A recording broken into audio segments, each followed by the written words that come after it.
He knows that name very well, the incorrigible, violent, and reclusive one, completely unbalanced. The tedious successor of Count Perdium, Cecil Perdium. The most powerful knight in the north doesn't understand how he could have lost to such a weak opponent. His adversary, on the other hand, is not surprised, since he had invested a great deal of money in that trap, made especially for him. Amidst a completely devastated battlefield, decorated with the bodies of his companions, that knight in full armor approaches him carrying his axe like an executioner, until Cecil decides to ask the knight if he's enjoying the view. That only makes the man furious, shouting whether Cecil tries to be stupid on purpose. It couldn't have been a trap unless he had known about the plans before they happened. That's when our protagonist reveals he didn't just discover the plan. He also learned the size of his enemy's army, as well as the locations of his spies, and even the auxiliary troops who were in charge of delivering supplies to all of them. He simply knew all of that, and that defeated knight was in the palm of his hand. But those are hard words to accept because there were secrets he hadn't revealed to anyone. That's why he can't accept that someone as weak as that managed to uncover all his plans. Before he could continue his string of insults, the face of that warrior was struck by the sole of his enemy's boot. He had no patience to wait for the man's acceptance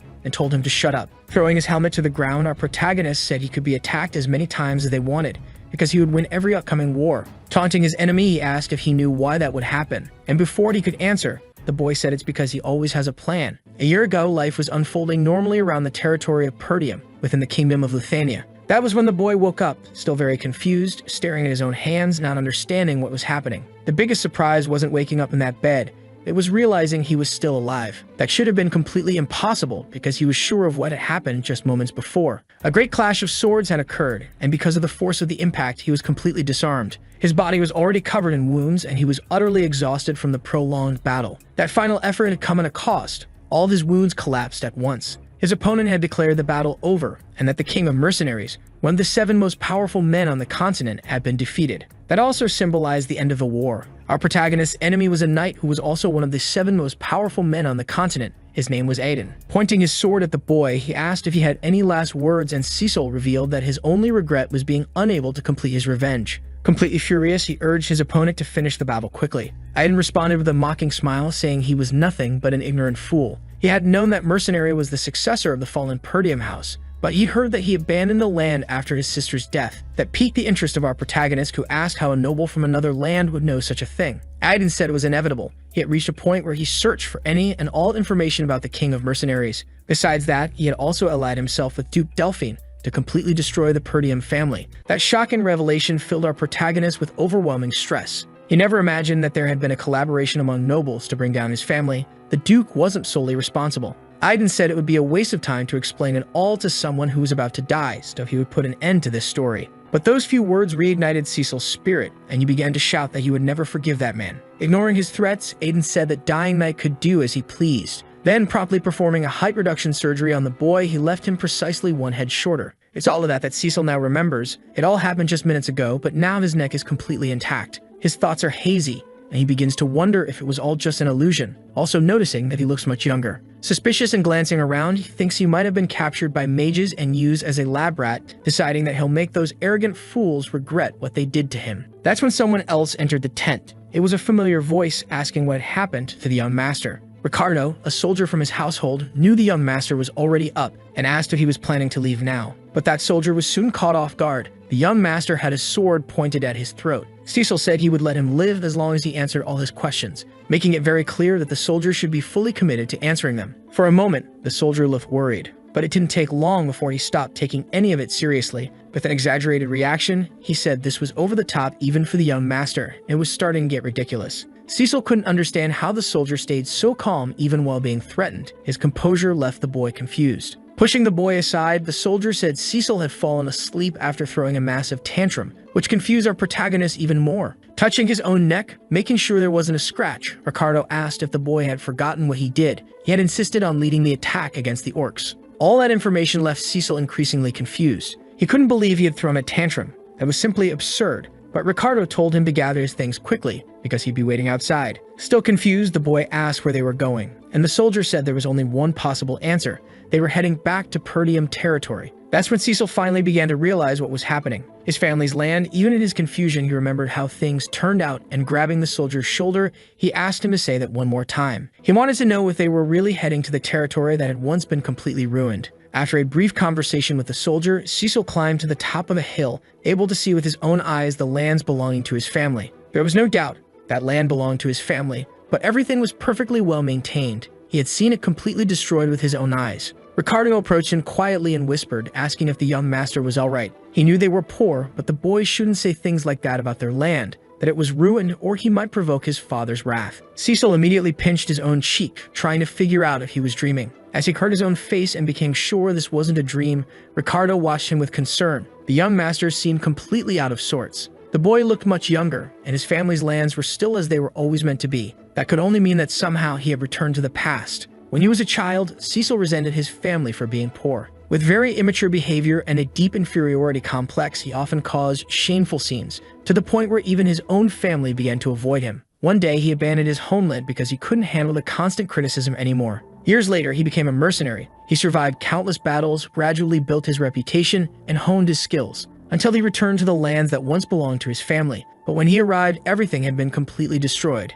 That was the day he realized he had lost everything he once had. Despite those vivid, real memories, everything was still perfectly preserved, and the precious people living on that land were still alive. It was almost ridiculous to think he had been sent to the past. He could barely contain the happiness he now felt, realizing it was all real. But the boy's good sense told him it was still too early to celebrate. As Ricardo had said earlier, they were there to face orcs, and he could never forget that day. Because when twilight came, most of the soldiers from that land would meet a violent end. Cecil had wanted to join the soldiers because supposedly only 3 creatures had been sighted, which made him believe he could lead the troops without issue, even with little experience. But the reality was completely different. More than a dozen of those hideous creatures appeared, wiping out nearly all the soldiers, all because the boy had stubbornly insisted on leading them. Those creatures didn't have a clear strategy, so defeating them was still possible. The problem was that no one would listen to a spoiled boy on the battlefield. Before he could think of a way to execute his plan, a loud explosion was heard in the camp. Part of a tower had just been blown into the air. It landed a few meters in front of our protagonist, scattering its debris everywhere. It didn't take long for the troops to start shouting, trying to warn what had descended upon them. Orcs. The creatures were advancing into the camp. Cecil didn't expect it to happen so soon. The creature's charge was far too fast. With no containment plan in place, the orcs began slaughtering the soldiers, almost like travel agents offering one-way tickets to the afterlife. That's when the leadership among them gave an order to the troops.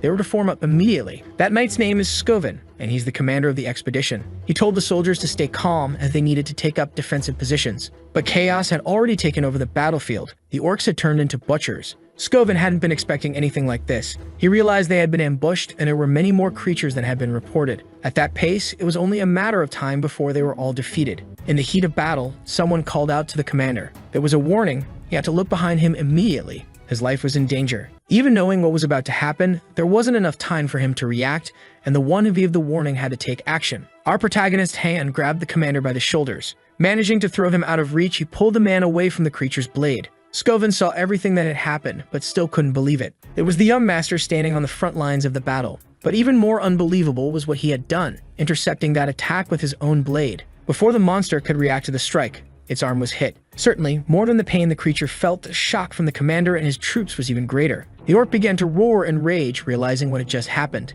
until its massive body crashed to the ground. The wound was more than it could bear. Cecil began to lament the fact that he still couldn't use mana. Things would be so much better if he had been sent even further into the past. Walking calmly, he approached the commander, who was still on the ground, thoroughly confused by what he had just witnessed. The boy extended a hand to him and asked to be given something. Skovin had no idea what was being asked of him, until Cecil was clear. He wanted the right to command those troops. Skovin immediately composed himself, thinking that request was completely ridiculous, even coming from the young master. He quickly stood up and said he wouldn't allow it, leaving Cecil frustrated. The commander said this wasn't a game, and he couldn't hand over command to the young master in the middle of a situation like that. Cecil knew this wasn't good. The problem was, he would have had the same reaction as the commander if their roles were reversed. No one could trust a spoiled kid. As soon as they finished speaking, another orc approached them, ready to finish what the first one couldn't. Skovin was deeply concerned for the hare, telling him to get back, he would handle it. But Cecil ignored those words and raised his sword aggressively, saying the commander had left him no other choice. He hurled the blade with such force toward the creature that the commander had to dodge it. Skovin immediately grabbed the boy by the collar, demanding to know if he realized what he had done. That was incredibly dangerous. But even he realized when it just happened. Looking behind him, he was once again speechless, because the sword had struck the orc's skull with precision. Even with such a severe wound, the creature still twitched in pain, until his body finally succumbed to the extent of its injuries, collapsing lifelessly to the ground. Scovin was trying to understand what had just happened. The boy had struck a vital point on the creature. Cecil approached the commander once more and asked if he knew what was most important in a battle. Before he could hear the answer, it was clear that all the soldiers around were terrified. Cecil said no one wins a fight while drenched in fear. You need to have an unshakable fighting spirit. Then the boy began to run toward his sword, and as soon as he picked it up again, he dashed straight into the eye of the storm, where the fun was happening. With long strides, he quickly reached the creatures that were overwhelming his army. To the surprise of all the soldiers, he had landed atop one of their heads, ending its life with the edge of his blade. Scovin also witnessed everything from the front row, and like his soldiers, he didn't know what to say. Cecil pulled his sword from the creature's head and began provoking the ones still alive, telling them to come at him. The boy promised he'd finish off every last one of them, leaping once again into danger. With precise strikes, he hit those monsters while dodging deadly blows, performing a wide range of unanesthetized surgeries. Scovin began asking himself if he was dreaming. He couldn't move nearly as fast as that boy. The only difference was that the commander could use mana.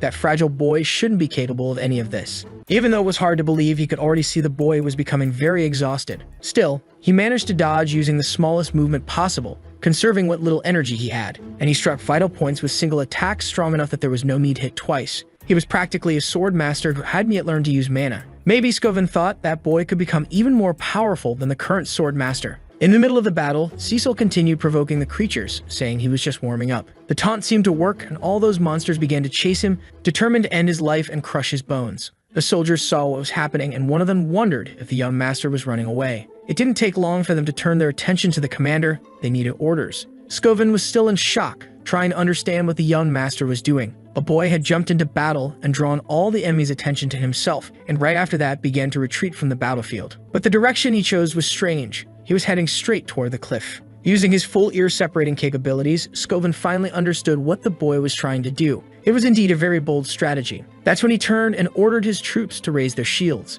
because all of them were going to follow the young master's path. Meanwhile, the boy was fleeing from the creatures like he was a fentanyl pack escaping from addicts. He knew that if the commander was a capable strategist, he'd already realized what was happening. Cecil would love to finish off those creatures with his sword, but his body was so weak now he was close to collapsing from exhaustion. But he was sure, now that he was positioned at the edge of the cliff, that his family's soldiers would do their part of the plan. The boy was completely surrounded and the orcs were pressing in closer. That's when the creatures sensed something happening. All the soldiers now carried shields and spears, advancing rapidly toward the monsters. Seeing this, Cecil gave a faint smile. His plan had been understood. Now he could jump off the cliff without worry, because soon the soldiers would begin to act. The commander had already given the order to all units. They were to push all the creatures off the cliff. The soldier line managed to push the monsters. Even though they were strong, the soldiers' strategy prevailed. The commander kept encouraging his troops, until finally they managed to shove every last one of them over the edge. The orcs fell to their doom, while the boy clung desperately to the edge of the cliff, stating that the battle was finally over. The soldiers sighed in relief. But among them, the commander remained worried, wanting to know what had happened to the young master. Then he saw the boy had managed to wedge his sword into the cliff wall, giving the commander a confident smile, as if he were sure the plan would work. For a moment, Scovin was speechless, but soon he forced a smile too. Extending his hand, he asked the young master to try and reach it. But the boy had used up all the strength he had. He could no longer hold onto the sword's hilt. Unable to control his own body due to extreme exhaustion, he began to fall, which left the commander and his men deeply concerned. Some time passed. Cecil began to hear someone calling his name over and over again. He recognized the voice. It belonged to Helena. In a dimension that didn't feel like reality, he was confronted with countless memories of his brother. Cecil didn't seem like a very nice person, and holding one of the fragments of what looked like a mirror, he realized they were memories of his sister. He was suddenly grabbed by the arm. She was still begging him to come with her. That was definitely the kind of dream one has during a fever, full of delirium. But finally, Cecil managed to wake up, lying in a bed. His senses were slowly returning, and he could tell everything was okay. Even if he didn't know how they managed to reach him, he was alive, and that was what mattered most. As he tried to sit up in bed, he began to remember that confusing dream. It was so vivid, it didn't feel like a dream at all. But before he could keep dwelling on his thoughts, his body sent him an instant message. Everything hurt, and in the end, it was his fault for pushing himself past his limits, especially since he still couldn't use mana. The sound of him moving in bed alerted someone outside, who entered the room to speak with the young master. With a big smile on her face, it was clear the woman was relieved that he had finally woken up. Cecil looked at her in surprise. It was Belinda, one of the maids of his household. Placing a basin on the table, she said the young master had no idea how worried she had been, reminding him that she had warned him the soldiers could have handled that problem. Before she could keep talking, Cecil got out of bed just to hug her. Belinda was confused and asked if something was wrong with the young master, wondering if he had done something wrong again. but the boy said he was just happy to see her again. She had been his personal tutor, always by his side no matter what trouble he got into. Cecil always felt relieved knowing she was there for him. But after his family's land was destroyed, she vanished as well, and he was never able to find her again. He never thought he'd be reunited with her in this lifetime, but Belinda said they saw each other every day. Still holding her, Cecil thought he should tell her the whole truth, so he asked her to listen closely to his words. The Pernium family was in grave danger. Very surprised, she asked how the boy knew that. He began thinking about how to explain it to her, saying that he had died and returned to the past. But Belinda thought he was talking about the incident at the cliff. Completely ignoring whatever he might have said, Cecil tried to clarify things, but to her, it was the boy who was in danger, since his body was still recovering. Right after that, she began to scold him severely, and our protagonist realized she wasn't going to believe a word he said. Trying to convince her was useless. After taking a deep breath, Belinda asked what would happen if he couldn't enjoy the festival because of his injuries. As soon as he heard about the festival, Cecil grew very worried, and Belinda asked if he had already forgotten. Helena was really looking forward to enjoying that event with him. She said it would be wonderful if the two siblings could become close again like they used to be. Then Cecil remembered that during that time of year, there was always a festival in his town. He grabbed a picture frame nearby and looked at it more closely. It was a photo of him and his sister. In his past life, he wasn't able to enjoy the festival because he was traumatized by what he had seen on the battlefield. Things were different now, and he asked Belinda when the festival would take place.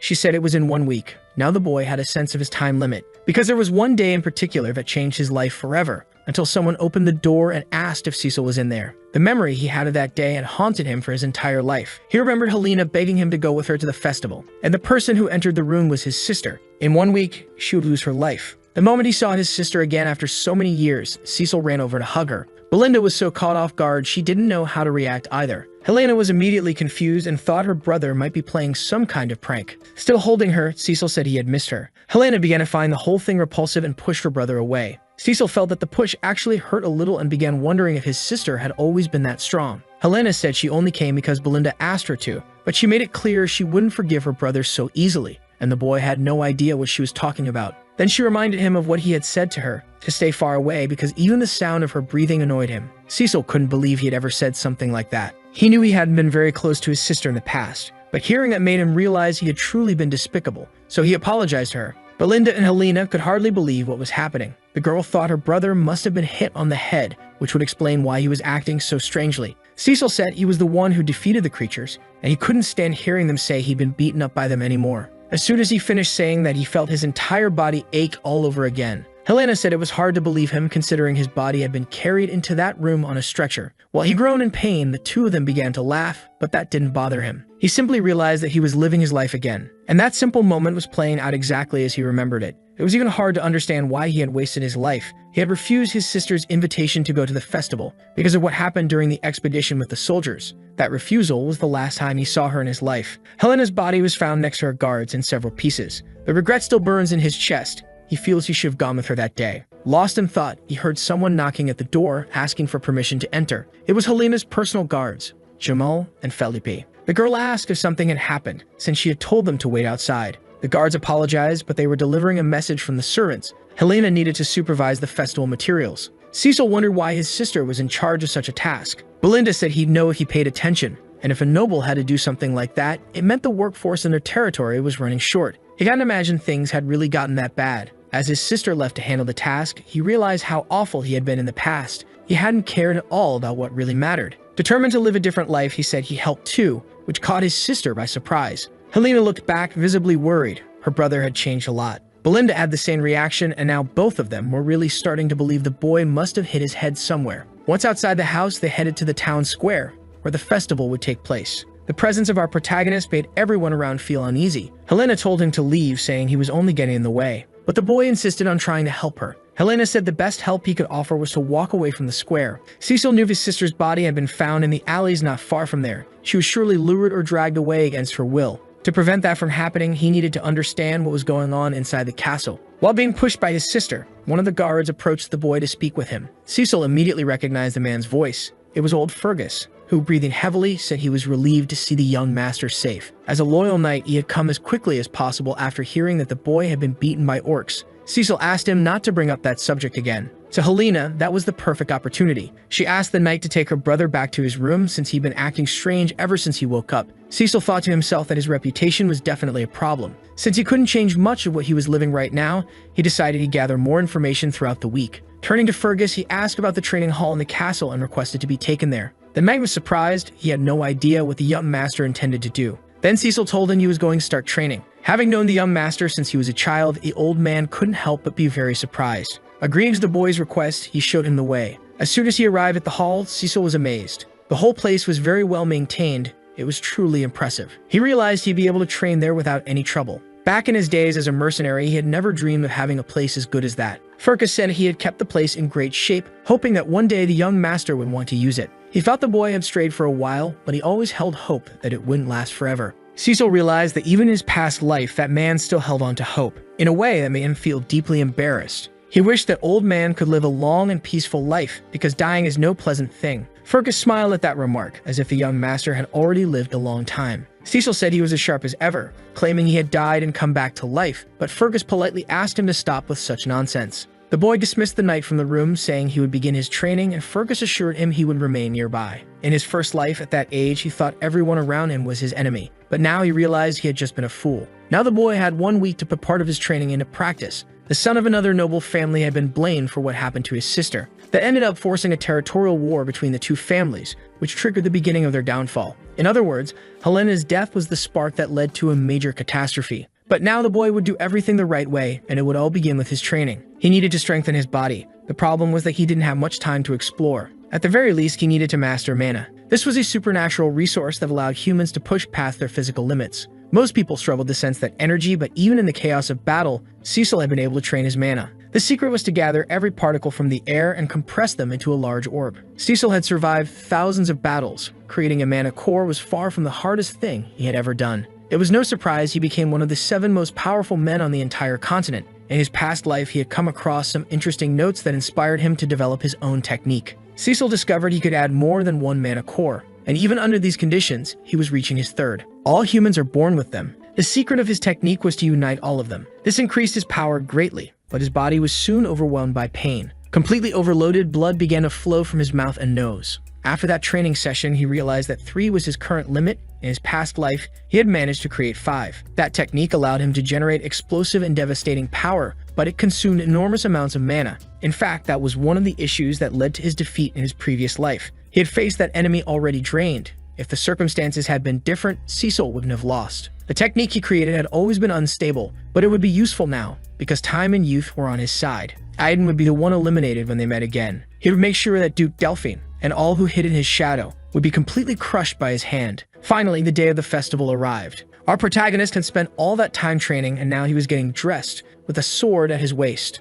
Unlike the people walking around to enjoy themselves, he had a goal in mind. When Helena saw him, she was very surprised. She hadn't expected her brother to actually show up. Even though he had come to the festival, she was certain he wasn't okay. Cecil told her that everyone in the territory should enjoy the festival. Helena said he had been acting strangely and heard that all he'd done over the past week was train. Cecil asked her if it was such a problem for the heir of a knightly family to be training, and the girl said he had never cared about that in his entire life. She even said their own father was incredibly annoying and should hurry up and pass on his noble title. Hearing that, Cecil was overwhelmed with shame. Even though he was acting differently, Helena said she preferred this current version of him. It was as if he had returned to being who he always was. It left the boy deep in thought, because he realized something over the last week. His actions were already changing the behavior of those around him. Meanwhile, Belinda was giving instructions to Helena's personal guards to also keep an eye on the young master. Cecil and his actions were altering the course of events, and he couldn't predict everything that would result from that. It would be up to him to act with wisdom, since he knew the future and would need to adapt as things changed.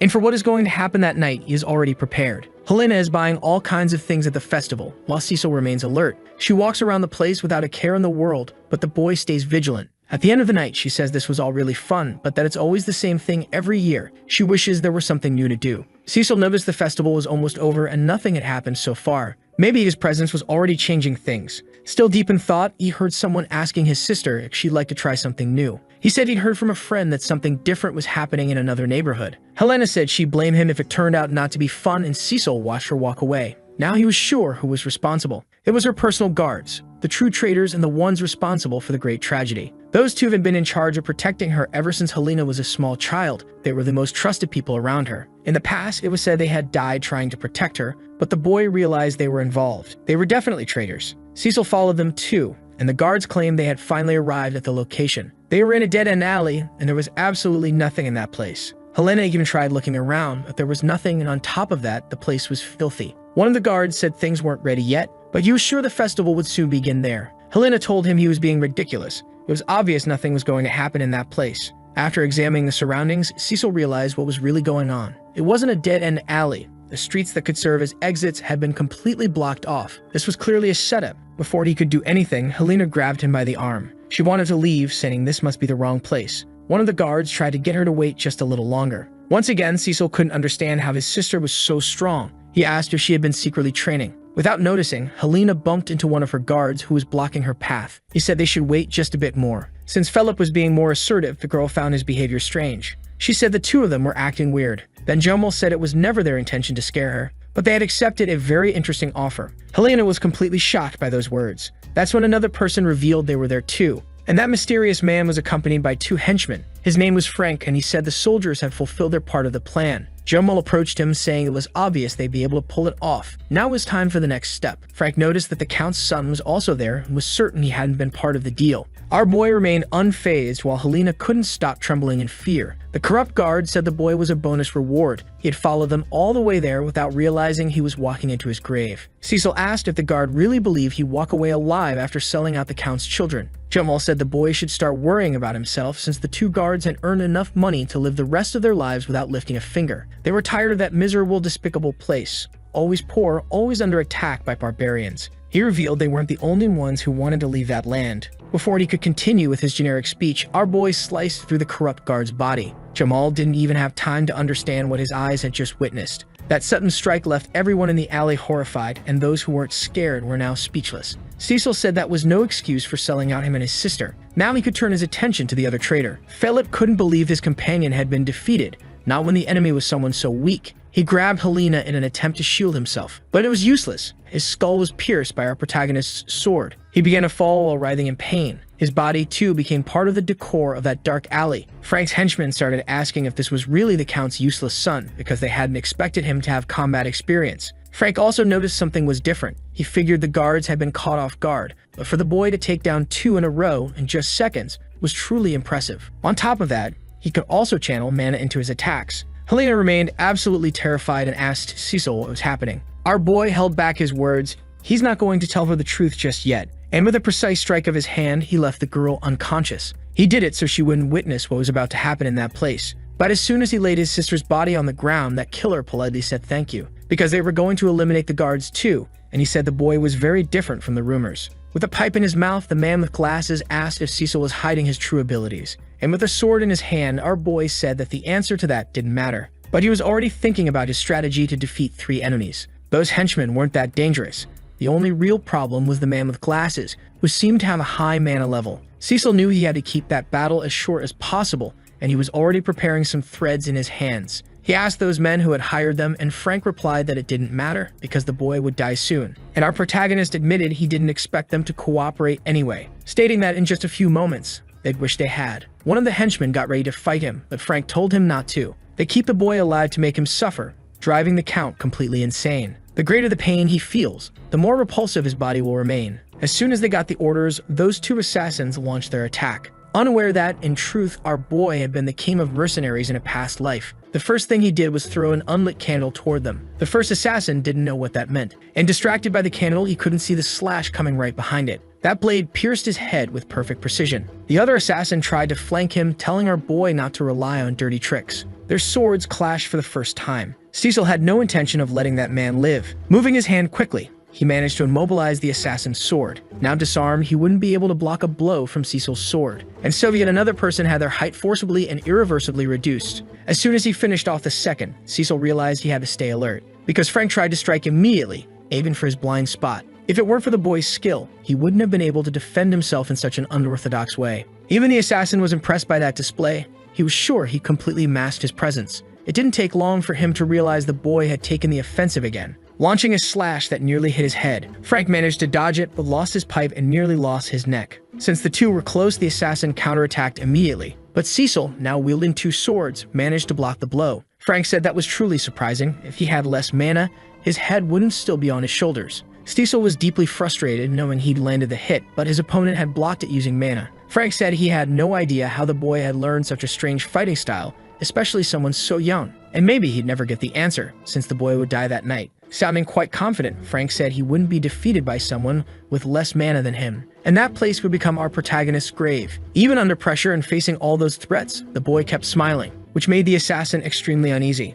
And distracted by it, he didn't see that our boy was preparing a leg strike, landing a brutal blow to the assassin's face. The impact was strong enough to throw him back a bit. Now with his glasses broken, Frank adjusted his hat and said he wouldn't be defeated by someone with low mana. But just as he finished saying that, he began coughing up blood and not understanding what was happening. It was such profound agony that it was enough to put him out of the fight. Everything had happened so fast he couldn't tell what exactly had hit him, but the weight of those blows had clearly increased enough to break through his mana defense. Cecil calmly approached him, saying that in the past he didn't know his sister had been murdered by someone, and now he knows exactly who's responsible. And in a threatening tone, Cecil said he would make sure he paid for it, as he began to unleash the power of his third core. After destroying his own underwear in the chaos, Frank began asking how that boy had managed to increase his mana so quickly. The answer came in the form of two sharp, dangerous swords. The assassin realized he couldn't keep up with that speed. Even so, he did everything he could to prolong his life a little longer. But his efforts were already reaching the limit while the boy kept pressing harder. It wasn't easy to deflect all that power. To him, it was starting to become ridiculous.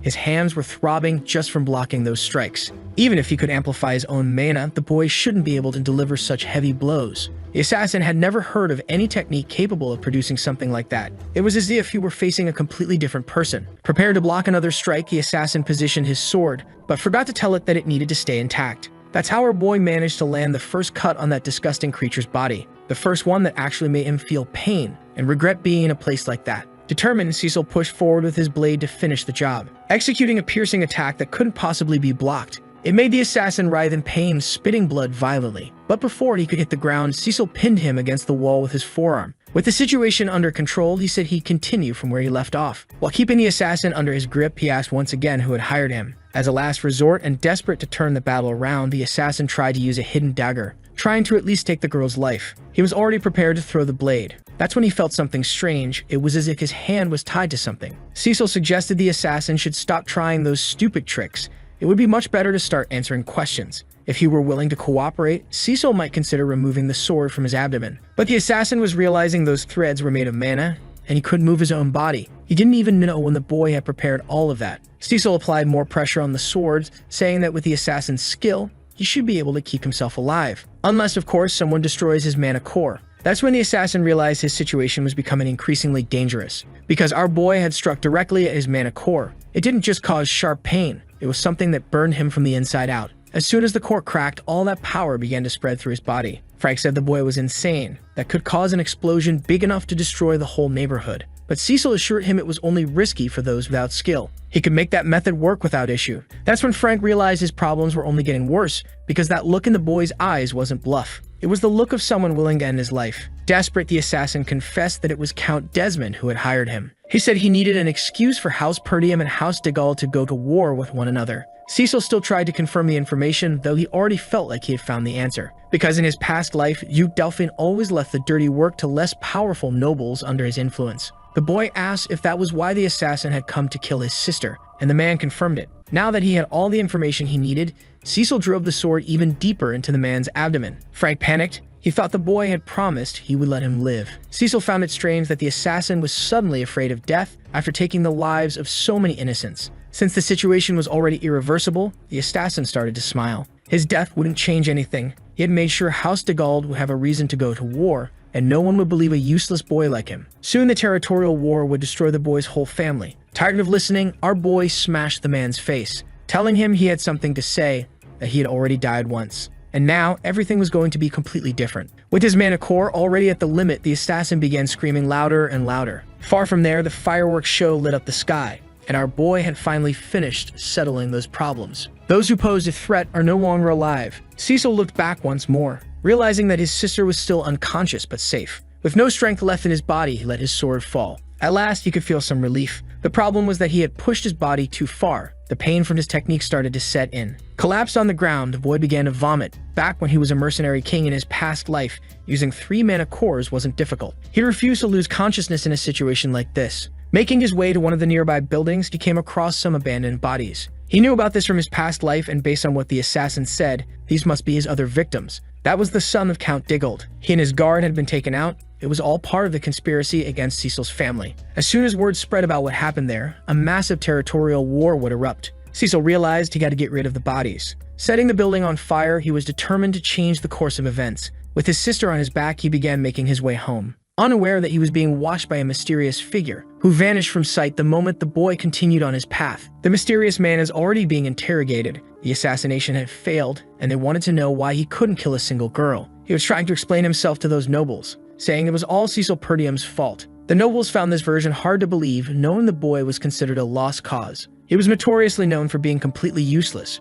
so much so that no intel about him was even necessary for this mission, making the excuse unacceptable. But the assassin confirmed that the boy was completely different from what the rumors claimed. As an eyewitness to everything that had happened during that battle, he told those men that the boy was a completely different person. He also said that nothing should stand in the way of a territorial war between the two houses and pleaded for another chance. Several of them began to scold him, saying he would fail again and that they had wasted too much time on this. The more impatient ones wanted to get rid of the man immediately, until one voice rose above the others, ordering silence. The man, exuding a menacing presence, asked if the assassin truly wanted a second chance. He promised that this time he would completely eliminate Cecil Perdium. When asked how he would do it, he said it would be through a duel, and he already knew the perfect candidate. These words intrigued the nobles. The assassin said the candidate's name was Cain Loges, notoriously known for his strength and muscular build. He was unmatched in terms of brute strength despite his young age. There wasn't a single person in the north who could withstand his sword. He was also Cecil's cousin, so arranging the meeting between the two would be easy. Though still impatient, the nobles decided to listen to him.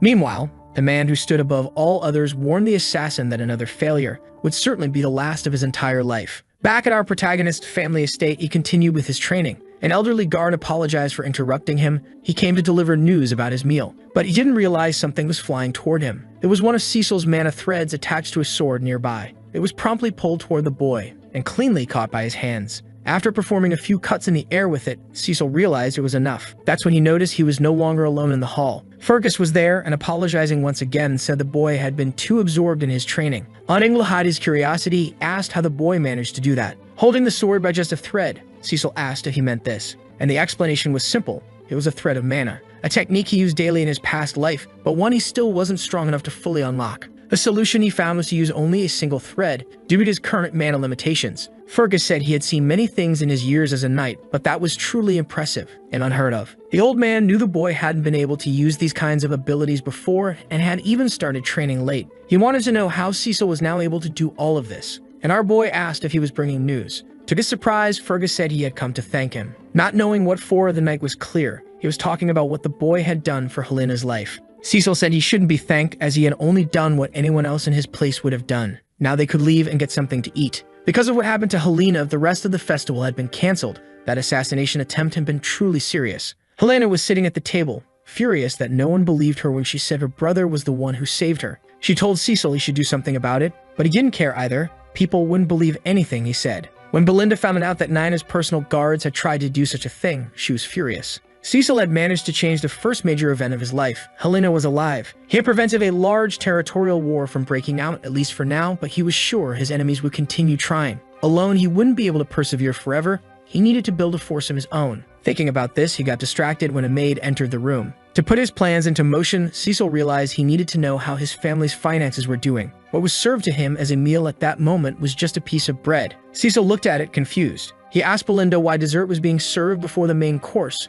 and she told him they didn't have money to buy dessert. As if that weren't enough, outside the people were outraged. They were demanding compensation for their losses. Since the festival had been cut short, it caused major losses for the merchants. All of them were gathered in front of the castle gates. The townsfolk were furious, saying the rich didn't care about the suffering of others. Cecil went to the window to see what was happening, worried by all the shouting. Belinda had already expected something like this. She said the boy should have seen it coming too. Many merchants in that region relied on the festival's tourism to survive, and up until last year, they earned just enough to get by. With this year's festival interrupted, it was only natural for them to be angry. Cecil had no idea things were that bad in his territory. He realized that if things kept getting worse, people might resort to violence to solve their problems. Turning to Fergus, he asked what the soldiers were doing. They should be controlling the crowd. That's when the old man said they didn't have any soldiers. The few that remained were trying to rebuild what had been destroyed during the orc attack. The territory north of Perdium is overrun by barbarians, so they're constantly at war. To the east lies a monster-filled forest, very dangerous. That land lacks not only money but also skilled labor. Cecil realized the situation was even worse than he thought. Grabbing Belinda by the shoulders, he said he needed to speak with her. He knew she was in charge of managing his allowance and said they should use that money to calm the merchants.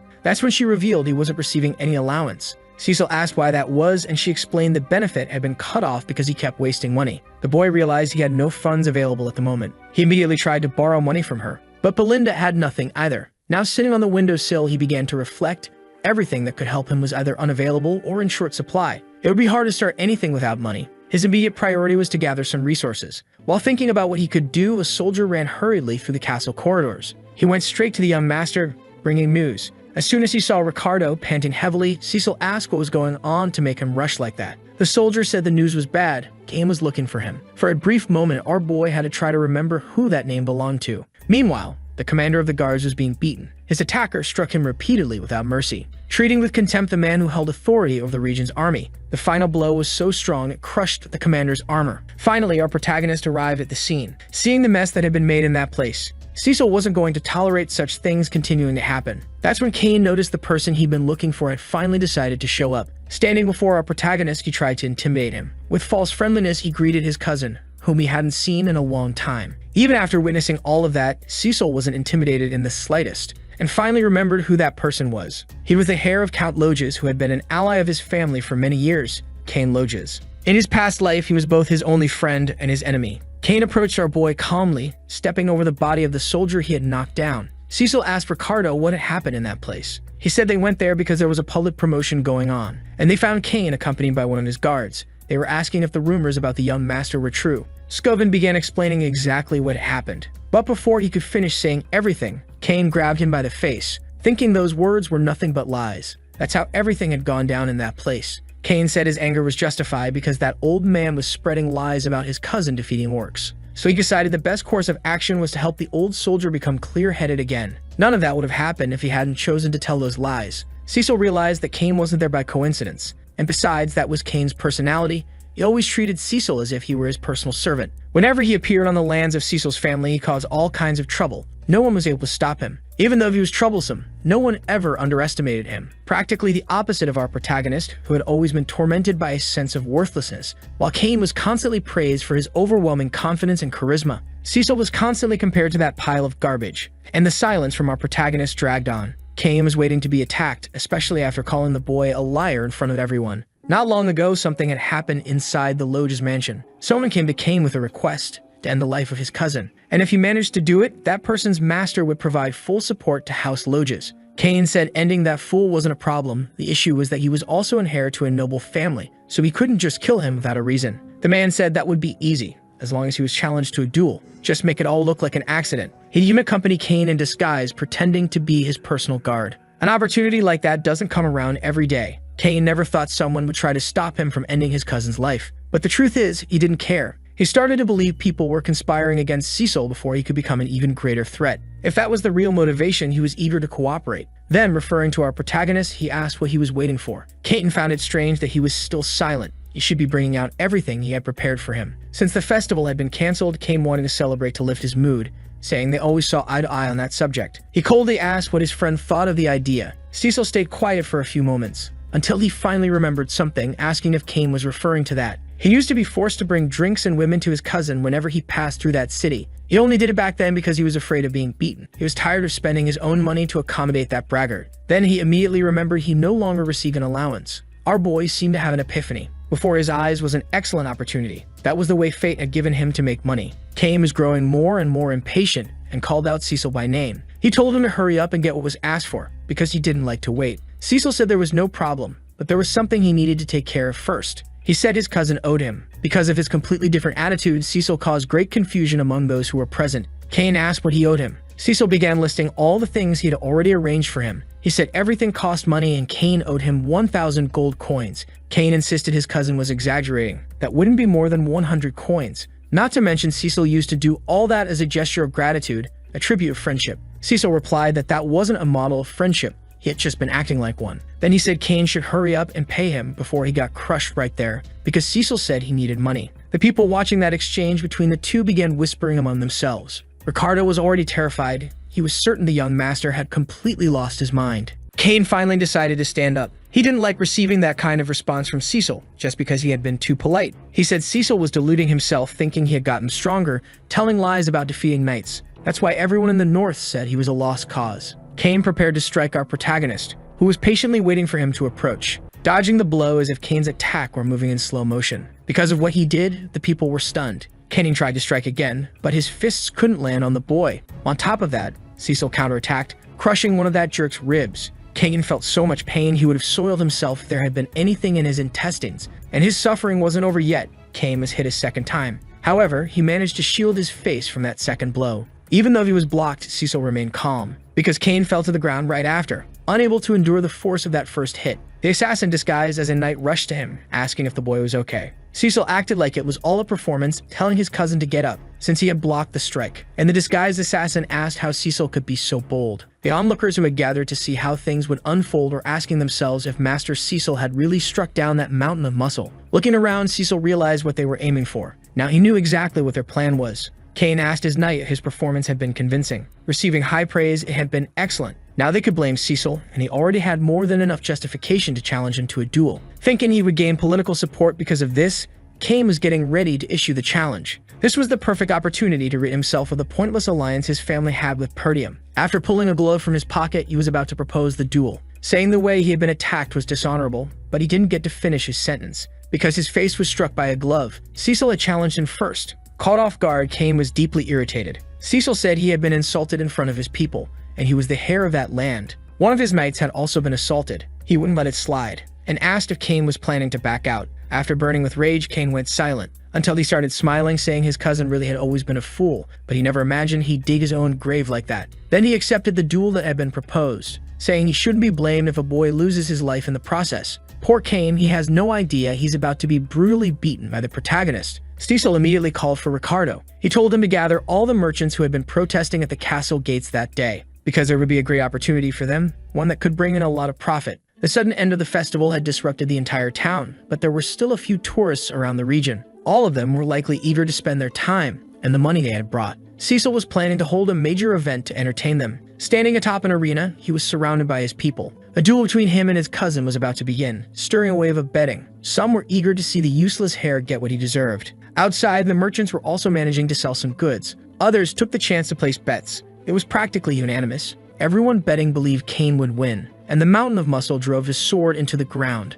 Saying our protagonist was mocking that sacred duel, he decided to give him a warning. Even if he begged for mercy, his blade wouldn't stop. But our boy couldn't feel threatened by those words, because he knew very well that outcome was exactly what those bastards wanted. Now that the crowd had gathered around them, they could begin. That's when Cain's knight spoke up again. He didn't think this would turn into a real bet, so a few people asked what he meant by that. That's when the man handling the betting pool said no one had placed any money on the young master's victory. Cecil wasn't surprised at all. He hadn't had time yet to change his reputation, and people began saying that the useless one couldn't possibly win that duel. Betting on him was like investing in the impossible. Cain said that even the people of that land were against the heir of those lands. Someone suggested changing the bet. They wanted to know how long Cecil would be able to hold out. That's when a man placed a large sack of money on the table. It was the commander of the soldiers, saying he would bet on the young master's victory. Even though everyone doubted him, that gesture brought a smile to Cecil's face. That soldier wasn't the only one to place a bet. Helena and Belinda also came forward to bet on the young master's victory. This gesture truly surprised everyone, especially our protagonist, who had just asked both of them for a loan. The townspeople weren't expecting Helena to place a bet. Helena asked if that amount was enough, while Belinda said she tried to warn her about the risks of such a bet.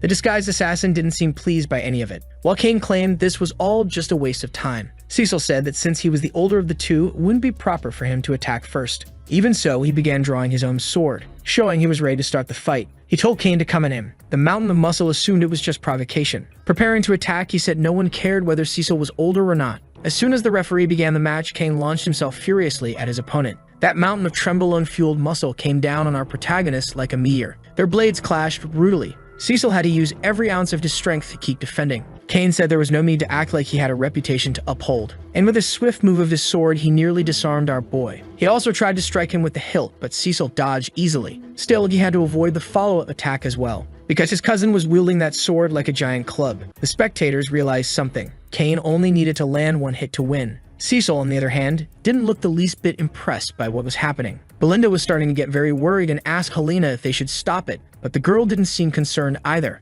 The assassin, however, knew it was too late. Once Kane's opponents started clashing blades with him, they fell right into his trap. After feeling that destructive power, they got scared and focused only on dodging. That caused them to tire quickly, creating an opening and leading to their final defeat. That's how Kane had won all his battles until now. He kept pressing, and our boy kept dodging everything. In the middle of the fight, he started mocking Cecil, saying he moved like a rat. But that wouldn't be enough to preserve his life. Kane tried to land a decisive blow, but his attack was blocked. Having changed the way he held the sword, he tried to hook Cecil with the guard, throwing Cecil's body high into the air. Everyone began to worry, and the assassin was sure the battle would be decided then. There was no way Cecil could avoid the damage from that fall. Not to mention, down in the arena, the mountain of muscle was waiting for him. Using his mana threads, Cecil said he had planned to take it easy, but his cousin had gone too far. Cecil landed safely on the ground, and moving swiftly, he closed the gap, now dangerously close to his opponent. Kane couldn't react. He looked back, trying to understand what had just happened. The assassin realized that Cecil had used his mana to strengthen his legs.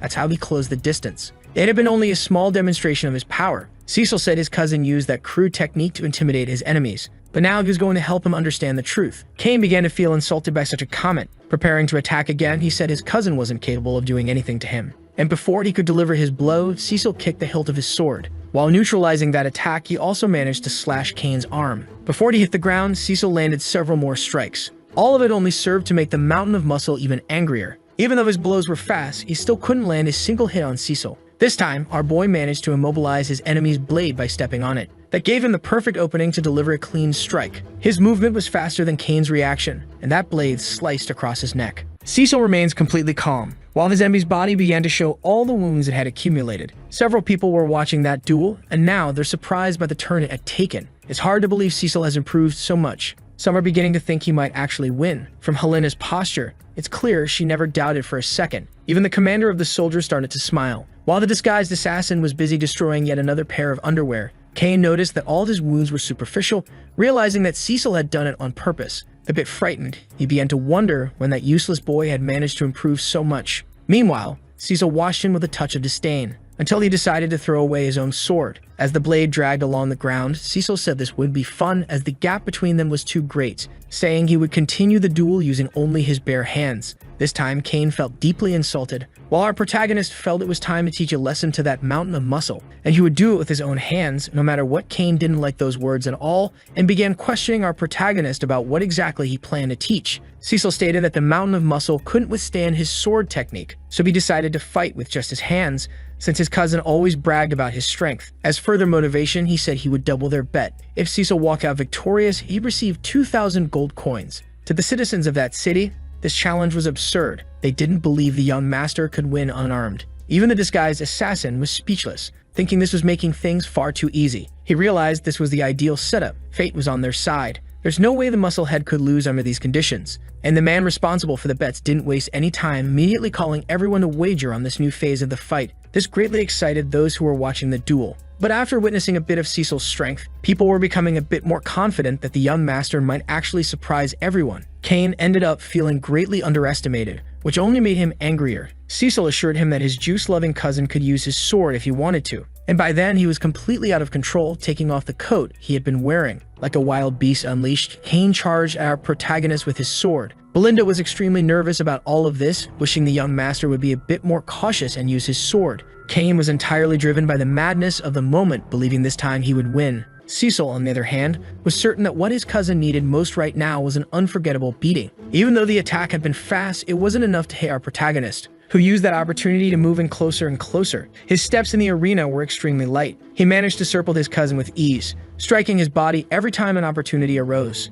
And this time, he wasn't going to hold back when hitting that idiot, taking advantage of one of those openings to land a powerful punch to his cousin's jaw. The result was exactly what you'd expect. Kane's head was thrown backward, almost knocked off his own body. Trying to recover from that blow, he had to lean on the ground, completely disoriented. Kane couldn't understand how his opponent was moving faster than him. Now that the giant had been brought down through sheer force, the people were amazed at the young master's skill. Maybe he really could win. Cecil ordered the mountain of muscle to get back up, saying they were only just getting started. And once again in this battle, Kane was consumed with rage, charging like a furious beast toward our protagonist. He tried to unleash upon Cecil every sword move he had ever learned. Not only did none of them land, but he also began to think that our protagonist didn't even have the courage to look him in the eyes. He had always done what he was told every time the musclehead had come to his lands. Now that same boy was the one beating him down so brutally. Cain believed he had to defeat him right then and there in order to secure his family's future. But the fight had taken another turn. One moment, Cecil was landing brutal hits. The next, Cain was taking even worse beatings.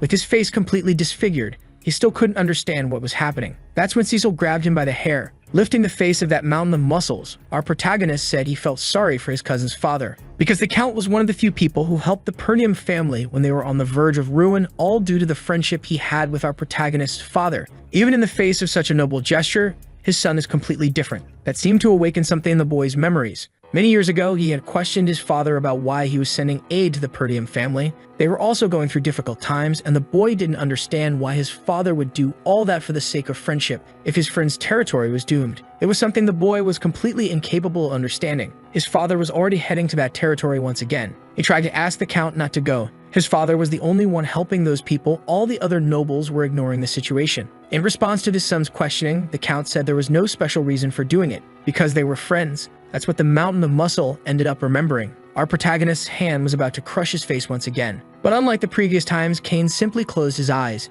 He didn't show any reaction. Surprised that he wasn't hit this time, Cecil said he hoped Cain had learned his lesson. Showing that his hand was extended to help him up, he asked his cousin to take it. For a brief moment, Cain tried to understand that gesture. Bowing his head, he realized he had been defeated in more ways than he could describe, announcing to everyone present that he had lost that duel. Even though the outcome had become predictable halfway through that beating session, everyone was still deeply shocked. Our protagonist's victory began to be celebrated because it didn't make any sense at all. Helena, Belinda, and the soldiers were also happy with the victory. The disguised assassin walked up to Cain, visibly furious. He didn't understand how that mountain of muscles had chosen to lose the fight over a small setback. He wasn't supposed to act like that. But turning his face away, Cain said he had no further business with that man. That only made the assassin even more outraged. That's when Cecil decided to approach him. He clearly had some business to settle at that moment. The assassin had no idea what he was trying to resolve. Loud enough for everyone to hear, Cecil said he would buy drinks and food for everyone there in Cain's place, which caused great embarrassment for the man. He said the offer was ridiculous and asked our protagonist to take it back immediately. But the boy grabbed him by the shoulder. It seemed the assassin still hadn't realized his situation. Cecil said that's what he owed for losing that duel,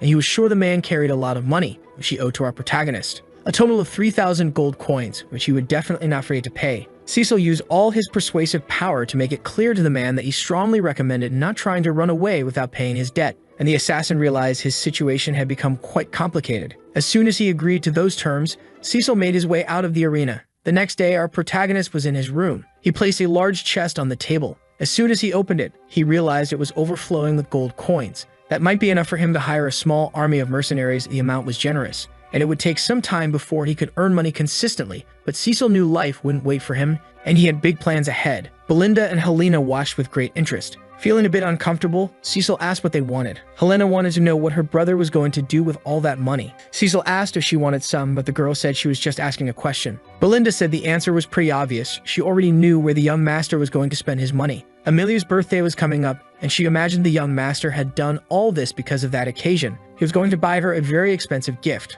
While the two girls argued about how he was going to spend the money, the boy didn't say a word because he got absolutely no idea he had a fiancée. Belinda said he shouldn't act shy. They both knew he was just pretending not to remember he had a fiancée. Helena said it was the daughter of Count Leopold and that he should remember. Finally, his memories clicked into place. He knew exactly who that woman was, Amelia Leopold, loved by her people for her sweet and humble personality. But that's just a facade, hiding a woman who will soon be known as a witch for starting a rebellion. She also allied herself with Count Delphine to bring down the Pernium family, and to our protagonist, she is nothing but a traitor. Realizing he could accomplish many things now, he began to smile. He asked Belinda when her father would return, and she said it might take another week. The boy realized that was more than enough time. Standing up from his chair, he said he would pay a visit to the Leopold territory. Belinda pointed out that his fiancée's birthday hadn't arrived yet and asked why he was going so early. The boy didn't even try to hide the truth. He said he was going there to get more money. Amelia always has a spider landing on her face. After placing a pair of shoes on the ground, she asked that child to wear them. She was doing all of this among the poor, which is why they looked up to her. The child was clearly embarrassed by the gesture. The girl said that if anyone should walk barefoot in her lands, it should be her. She ordered her guards to arrange food and shelter for all those people. Immediately, they began unloading the carriages. There were many supplies there. It didn't take long before all those people started thanking her. After that populist gesture, she returned to her mansion, and even though she was engaged to another man, someone was far too entertained washing her feet. This man was Burnaf, one of her knights, who said she had done very well that day. Amelia said her father had always forced those people to show obedience to him, but people are much more cooperative with those who help them. The knight said that the people were on her side, and that would definitely help when the next successor was chosen. But she was thinking of something else. With a dominating and rather depraved gesture, she stepped on her knight's face, asking him what had happened with the duel he fought against the strongest swordsman in the north. The knight apologized, saying he had lost on purpose to avoid drawing too much attention to himself. Otherwise, it could have exposed everything he was doing for her. While caressing the feet of that woman, he said that it wasn't yet time to reveal his claws to the world. As soon as he finished speaking, he began kissing her feet like a lover. My God, our protagonist doesn't even know, but he was carrying a heavy burden over his head. The girl said he was right, and she had also done a lot for him. Then she lifted her knight's head, telling him he couldn't afford to be weak under any circumstance. Asking about the company, he said there was no need to worry about anything. Everything the Perdium family was buying to rebuild what had been destroyed by the monsters was coming from their company. They were collecting all the funds that Count Leipold sent each year to support them. In addition, they were also recruiting all the soldiers and knights who had deserted from that territory, many of them highly skilled from constant battles against monsters and barbarians. Amelia said the company needed to appear as a completely ordinary merchant group. They couldn't be exposed yet. Then their conversation was interrupted by the butler. The knight said Amelia was resting and asked who had given the man permission to enter the garden unannounced. The butler said he brought news from the gates. Cecil was there to make a visit. Amelia was surprised. She wanted to know what that useless boy was doing there. The butler started stuttering and sweating a lot as he hadn't yet delivered the full message. Cecil said he had come because he wanted to discuss something about her company. They went to the meeting room, and the woman who wanted to place a heavy burden on our protagonist's head was now sitting across from him. Cecil greeted her in a friendly manner. The woman said nothing, and the cat on her lap seemed to dislike the guest. She said it was very rude of him to visit without notice. Cecil replied that since her birthday was approaching, he had come to give her a gift. He showed her a flower he had bought from a company nearby and said he had decided to start buying from them going forward. He was trying to remember the name of it. It was the Action Company. Amelia was quite suspicious of all those words, saying she wasn't sure what Cecil was trying to imply. And since she had already received his gift, she said she would be ending the meeting. Our protagonist wasn't pleased with her attitude in calling his until then. Fancy by her full name, he ordered her to sit down once more. He ended up letting a bit of his mana leak into the air, sending chills down her spine. Amelia couldn't explain that pressure after all. That fool couldn't even look her in the eye before, and now he seemed far too confident. Cecil said he would get straight to the point. He needed money and asked her for 10,000 gold coins. The girl was truly confused by this. She hadn't expected her fiancé to come all the way there asked for a loan. He clearly had no shame. And she asked if he had come on his father's orders. Cecil replied no, he came of his own will. Besides, he knew she had no intention of marrying him, and he knocked over the tea she had been drinking onto the floor. That made her absolutely furious. Cecil said that if she managed to succeed her father, she could marry whomever she wanted, even the guard standing on the other side of the door, and it would be a real shame if someone found out she was assembling an army for the succession battle. After the boys said that, the cat went completely wild, almost lunging toward our protagonist. Amelia said he should be more careful with his words, and that he shouldn't say such things even as a joke. Cecil assured her he would keep it secret, for now, unless he left there empty-handed. Amelia said that wouldn't be the case. Then she called for her personal knight. Burnaf entered with the confidence only a man who is number 2 in a woman's life possesses. Greeting our protagonist, he said it had been a while since they last met. Cecil knew the basics about that man. He was strong enough to challenge the most powerful swordsman in the north. The boy said that if he died there, it could spark a territorial war, and asked if that was what she wanted. Amelia had everything planned. She'd simply claimed that Lunatic had attacked her guards and was defeated. That's the version everyone would hear. Then she ordered her knight to kill our protagonist. And with the determination only a man who's completely whipped can possess, he said he would obey. Cecil realized he had no other choice. He'd have to get serious too. The two were just about to begin their battle. He noticed that his enemy's gaze was too confident. That's when he realized there might be a weapon hidden in that room. Inside one of the suits of armor, in fact, there was an infiltrated assassin who tried to attack our protagonist. With a swift movement, the assassin managed to stab into the sofa where Cecil had been sitting. But Cecil reacted quickly, escaping the couch and avoiding the surprise attack. Taking advantage of the assassin's body being midair, he struck his stomach with a kick, sending that fool flying through the window. Burnaf and Amelia could hardly believe what they'd just seen. Cecil hadn't expected there to be an assassin in the room and provoking his fiancée. He said she had just put on a show to seem polite, but had always planned to ambush him. Saying they were terrible hosts, Cecil charged toward the knight. Their swords finally clashed. Cecil asked if all the knights of House Leipold were sellouts with no honor. The knight said Cecil had been rude first. He'd arrived unannounced and made Amelia uncomfortable. And to the knight, someone like that didn't deserve to be treated with respect. Surprising our protagonist, he managed to grab Cecil's sword arm, creating an opening to deliver a piercing strike. But not only did Cecil dodge the blow, he used his posture to surprise the knight with a high kick, then followed up with a strike to the knight's chest, strong enough to knock him off balance. That way, he was able to gain distance from his opponent. The knight was thinking that the rumors didn't make sense. Cecil was supposed to be a useless boy with no skill at all. But after exchanging a few blows with him, he was sure of one thing. Cecil was far from just an amateur. Amelia was already growing uncomfortable, and she asked Bernaf what he was doing, since his opponent was just a boy. Showing irritation, she told him to hurry up and get the boy's head, if he truly wanted to be her sword. That was when Bernaf remembered he was just a tool to Amelia, and he loved that role. Gripping his sword firmly, he assured her he wouldn't disappoint her. Now prepared to endure another round of attacks from our protagonist, Cecil asked if that knight was giving him orders, because if that was the case, he should know his place. Bernaf said he was only being polite, but since the boy insisted otherwise, he would do as Cecil wished and began to cautiously approach our protagonist. And in the blink of an eye, he closed the distance completely, ready to deliver a piercing strike. Cecil managed to dodge by a hair that was truly dangerous. In addition to noticing his enemy's speed, his face was superficially wounded by that thrust. And that knight still hadn't finished showing the extent of his abilities. The two began exchanging blows repeatedly, at incredible speed. Amelia was watching everything from the sidelines. She couldn't understand how her spoiled fiancé was holding his own against a trained knight. Even if it was surprising, she believed the outcome of that duel could only go one way, because her knight was still the one pressing the attack. However, in his last move, Cecil managed to lock his blade using the guard of his sword, landing a strike that almost cut the knight's neck, but that left his sword too far out of reach. And for the fourth time in this story, someone managed to block an obviously sharp sword with their bare body, protected only by a cotton or maybe linen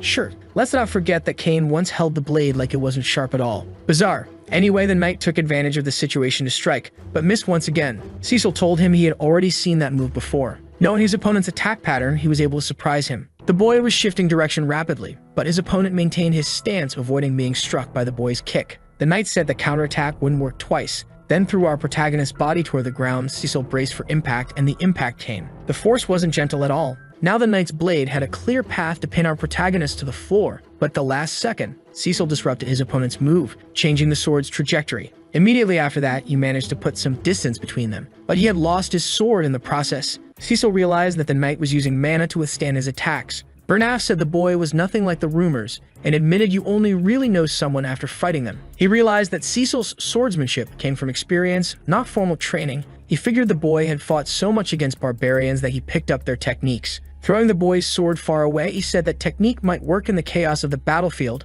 but not against him. The boy's talent would only carry him this far. Cecil saw that everything was just as he had imagined. This opponent truly was formidable. His thrusts were fast and consistent, throwing off the boy's sense of distance. The height difference was also working against him. This wasn't an opponent he should be facing right now, but the boy knew he didn't have much time left, so he started using his mana threads. With a quick movement, he was already pulling his sword back into his hand, without the knight noticing. By the time Bernaf finally noticed the mana thread, the sword was already flying toward him. Luckily for the knight, the sword's guard hit his head. If it had been the blade, it would have been over. Cecil took advantage of the opening to close the distance with his opponent. Using the momentum of the movement, he landed a knee to the knight's face. Bernaf, dazed by being struck twice, had no idea what had just happened. Amelia fell into despair. She realized her knight was being defeated, because now, with his opponent wounded and confused, Cecil had a clear path to strike with his blade. The next attack was devastating. The knight barely managed to block it, but he was being harshly overwhelmed by the force of that impact. As soon as he regained his balance, he used his strength to throw the boy away. But Cecil remained completely focused on the fight and was already prepared to charge again. Bernaf realized things were getting dangerous and told Amelia to leave the room immediately, as he could no longer guarantee her safety. The knight had lost his patience.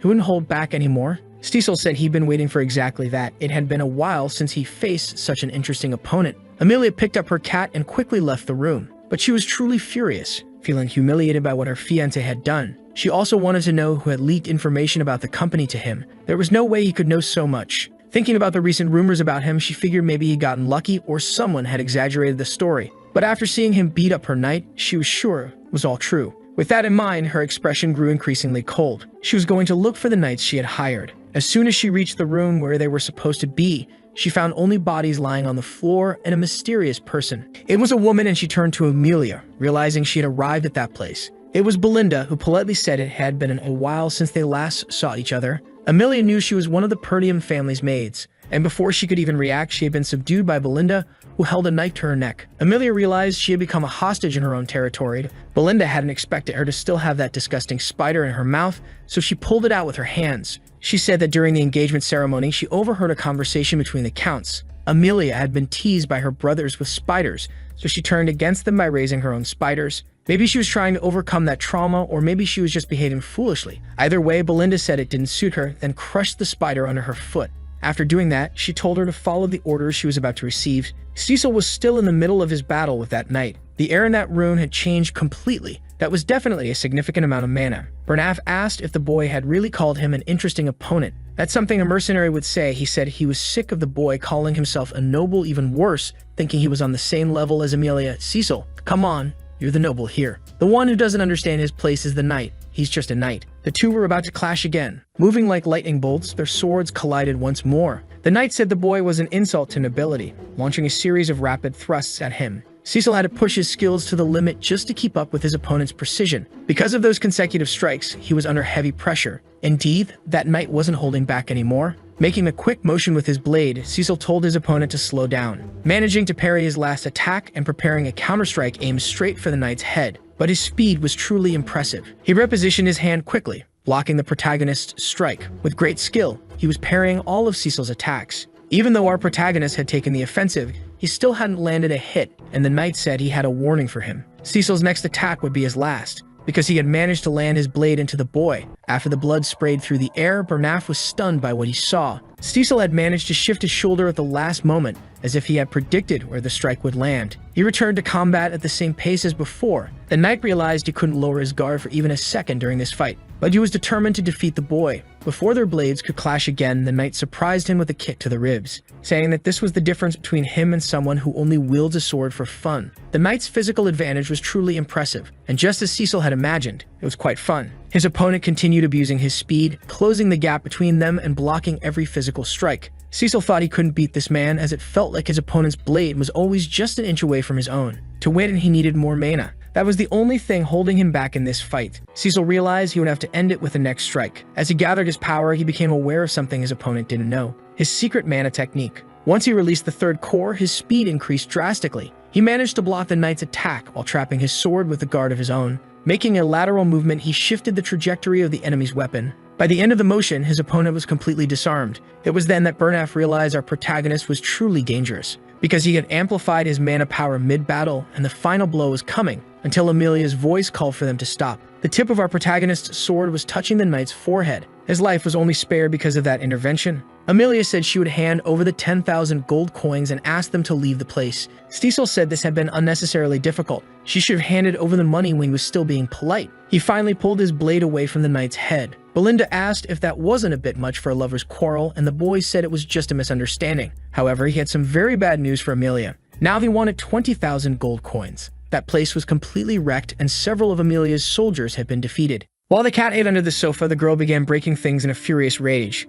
She couldn't believe what had just happened. Her knight was apologizing, saying the boy was much stronger than he had expected, and that he had failed to gather information on the enemy. Amelia realized that Cecil had changed a lot. Bernaf asked if he should report this to Duke Delphine, but all she did was slap her servant across the face. She told him to watch his words and asked if he understood how powerful the Duke really was. If anyone found out what had happened there, they'd be cast out. She had only allied with him without her father's consent because of the promise of funding for the rebellion she was planning. That's why she must help him bring down the Perdium family. If any of that information leaks, her brothers could have her killed. If they discover the company, they might uncover the pact she made with the Duke. That's why Cecil must die immediately. The knight said he understood her orders. When asked how Cecil escaped, the knight said the boy had several small wounds across his body and a larger one on his shoulder. Since he had used a lot of energy, it would take some time before he could recover. The problem was that if they couldn't act stealthily, they wouldn't be able to use the Knights of House Leopold for this mission. That's why she would use the ones who had been in training all this time. The knight knew she was talking about the wild cats. They were the elite among the orphans she had trained. After pointing to a place on the map, she ordered that the 12 most skilled in mana be sent to that location. As soon as he saw the marked location, the knight understood everything. That canyon was the only passage connecting the two regions, ideal for eliminating someone in secret. The knight said he would prepare his squad. Amelia wanted Cecil to pay with his life for what he had done to her. Our boy was already in the carriage, and he felt something strange. He thought it might be his fiancée's lingering hatred. His personal knight looked worried and asked if the young master was all right, but Cecil assured Fergus that everything was fine. The wound wasn't too deep and his body was okay, even though he may have overdone it a little. Those 20,000 gold coins were more than enough to rebuild his territory. He had basically bought himself a few years. It would have been great if he had finished her off too, but that would have triggered a territorial war, and he couldn't let his grudge put his family in danger. They were already too busy dealing with the barbarians to the north, so he needed to plan his moves carefully. Amelia would have trouble organizing an attack, because he now knew about her company, and this time he would make sure to use that knowledge to the fullest. Belinda was watching our boy with intense curiosity, saying things had played out exactly as he had planned. She had been ordered to take out the guards if she heard any sounds of battle coming from that room,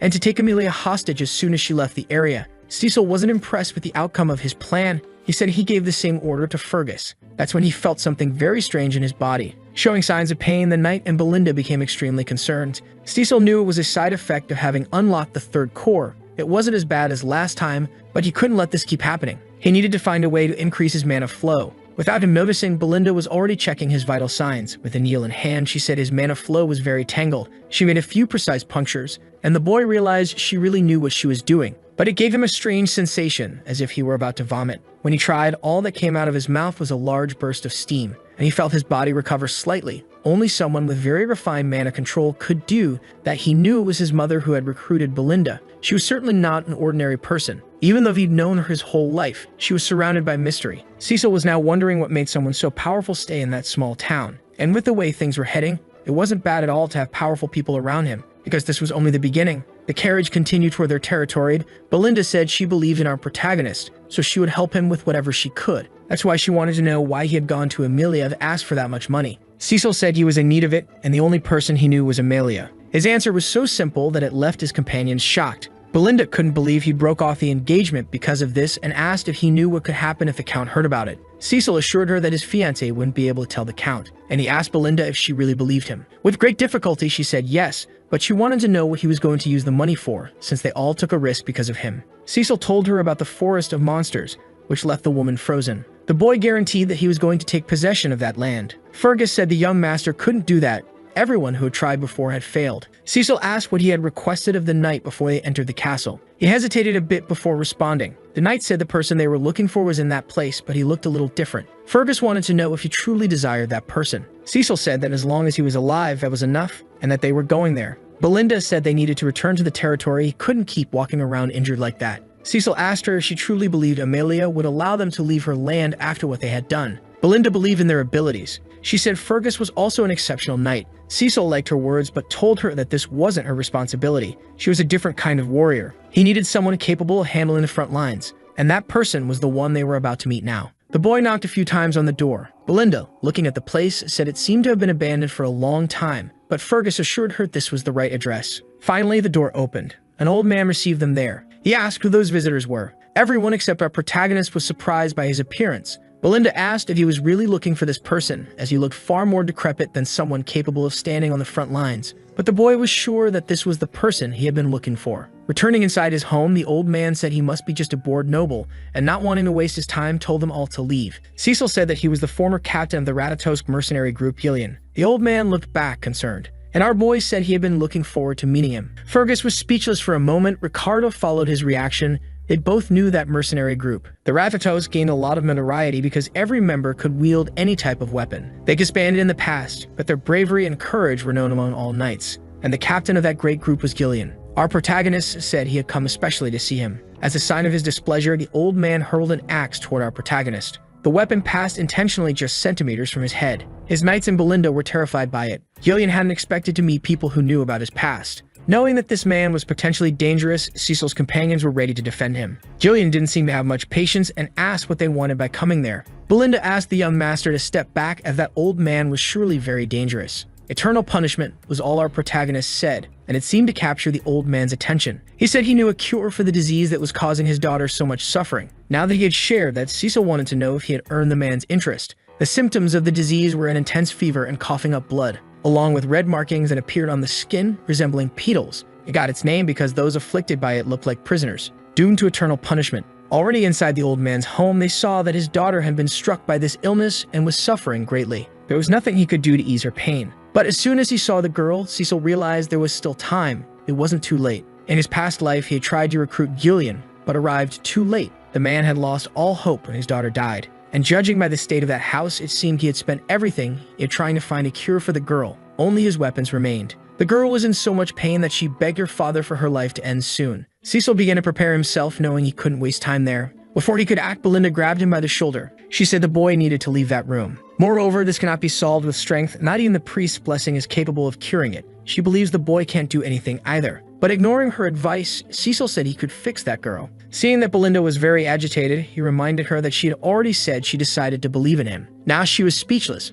bound by her own promise. Knowing what he needed to do, Cecil handed her a list of things that needed to be gathered. All those herbs were to be brought to him. Belinda seemed intrigued by that combination of remedies. For mercenaries who wander the land without a place to return to, knowledge is essential for survival. And in the coming years, a cure would be found for the eternal suffering. It became a topic of gossip for a while because the combination of ingredients was very simple to make. That's why he still remembers it so clearly. The only problem is that they also need one fairly expensive ingredient, the fairy's blessing. Cecil began to prepare everything he had gathered. He placed all the herbs into a jar, then poured some liquor over them. With the container sealed, he mixed everything thoroughly, then let it rest for a while, because the rest of the ingredients still had to be added. Finally, a small portion of the remedy could already be used. Presenting it to the old mercenary, the boy said he should give it to his daughter. She immediately drank it while in her father's arms. The relief on her face was nearly instant. The marks began to fade. As her skin returned to normal, the effectiveness of the medicine was confirmed. Unanimously, everyone who witnessed it was impressed by the remedy's effect. The marks on the girl's skin had disappeared. Gillian tried to speak to his daughter, asking if that medicine had really worked. Cecil was relieved the medicine was as effective as he had hoped, and the old mercenary looked at him, wanting to know how it had worked, since divine power hadn't been able to heal his daughter. Cecil said that kind of power can't heal everything. It only strengthens the body and its regenerative abilities. It's different from cutting the evil at the root. Gillian was struggling to accept what he had seen. Approaching the boy, he asked if his daughter really could be cured. Cecil said that within a month or two, she should be completely healthy again. Faced with that, the old mercenary had no choice, except to bow before that noble. Then he asked what Cecil wanted from him, since he had clearly come to his house with a purpose. The problem was that all he had left was this useless body. Even so, the mercenary said that if the boy needed him to be his dog or his slave, he'd be either. Cecil said he needed the former captain of the mercenaries. Gillian noticed something interesting in the boy's eyes, and he began to wonder what kind of ambition was hiding in the depths of those eyes. The first thing the old mercenary did was grab his own hair. With a simple swing of his axe, he rid himself of the excessive length, letting his hair fall to the ground. That alone was enough to shock the boy's companions. It was as if that man had transformed. He was a completely different person. Gillian began walking through his house. He asked if Cecil had anyone else outside or if they were waiting for someone to arrive. The boy confirmed it was just them. Gillian grabbed one of his spears and asked if there was anyone holding a grudge against the boy. Cecil confirmed and said there would be more in the future.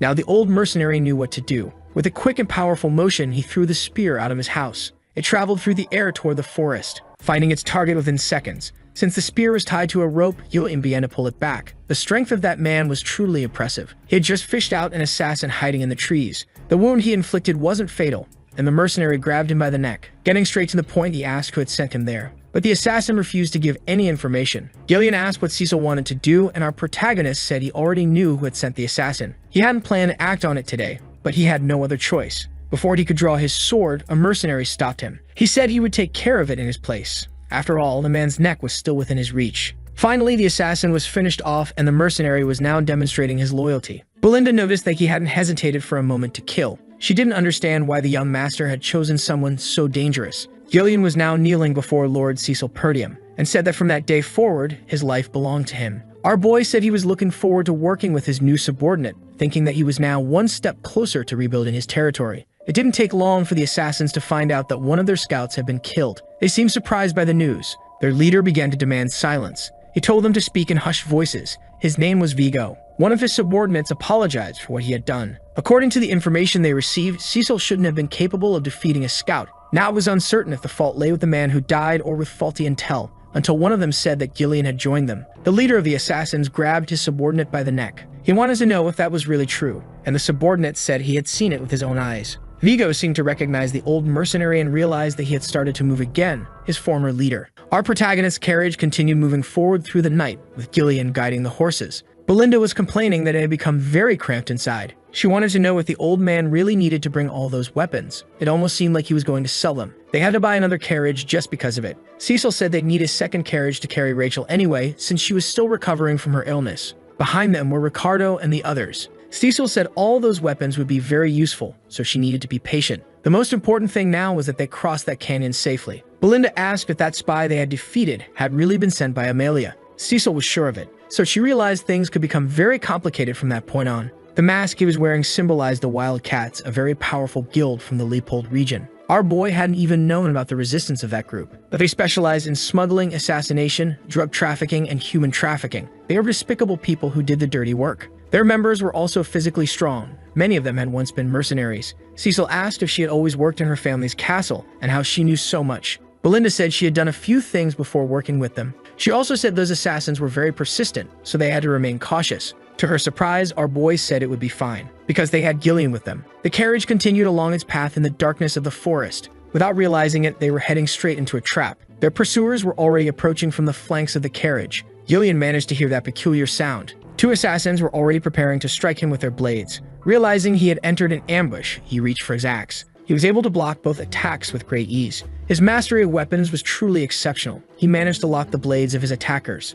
and reacting quickly, he turned them into people with permanent disabilities. But the mercenary didn't stop there. He also ended their lives. The carriage moved on, leaving behind the bodies of those who tried to stop them. Two other assassins cut some ropes that triggered a massive trap. Tree trunks were fallen from above. Belinda was terrified. If they were hit, they would surely be crushed. The mercenary had to act quickly to command the horses, stopping them from continuing forward. The path ahead had been blocked. Cecil had already expected they might fall into an ambush while trying to escape. Now their caravan was surrounded by dangerous assassins. Their leader began speaking to Gillian, the former leader of the Ratatosk mercenaries. But the old mercenary didn't seem to recognize the man's voice. Virgo kept approaching, saying he was a coward who disbanded the group because of his daughter. Gillian stepped down from the carriage, saying he didn't know what that man was talking about. Virgo said he ended up living a life he never wanted because of him, saying Gillian had grown so old he couldn't even remember what he had done in life. Even if he did remember, the old mercenary remained silent. Virgo believed he was only pretending not to recognize him and decided he would force him to remember, ordering his assassins to attack immediately. Cecil asked if he needed help, but the mercenary said it was fine. It seemed the man's grudge was directed solely at him. Surrounded by enemies, Gillian assured them he could handle them all by himself. A single strike from his axe was enough to slice several of them in half. The assassins began mocking him, saying he was just an arrogant old man. But the mercenary was already prepared to continue the fight, blocking attacks while ending lives. Every assassin who got close enough to him was dismembered and killed immediately after. There was nothing they could do against that old warrior, and he continued turning his enemies into puzzle pieces. Virgo realized the strength of that man had not left his body, but he had a strategy for that. He told his men to split up and attack from both sides. Gillian immediately mounted one of the horses. That move left his enemies very confused. Riding atop the horse, he took up a large axe. As he spun the weapon over his head, he began charging toward the group of assassins. Gillian was about to do what he did best, remove body parts with his weapons. The assassins realized they couldn't get close to him, so they decided to target the horse. But they hadn't counted on the old mercenary's agility. Using an axe attached to the end of a rope, he sliced down several more. Belinda, watching all this, began to feel very uncomfortable. This old mercenary was truly brutal. One of the assassins tried to surprise him from above. Gillian blocked his approach using a shield. Virgo seemed like a bitter man, saying his life had been ruined because of that old mercenary, and now he would personally end his life. As soon as he got past the shield, the assassin attacked the poor horse.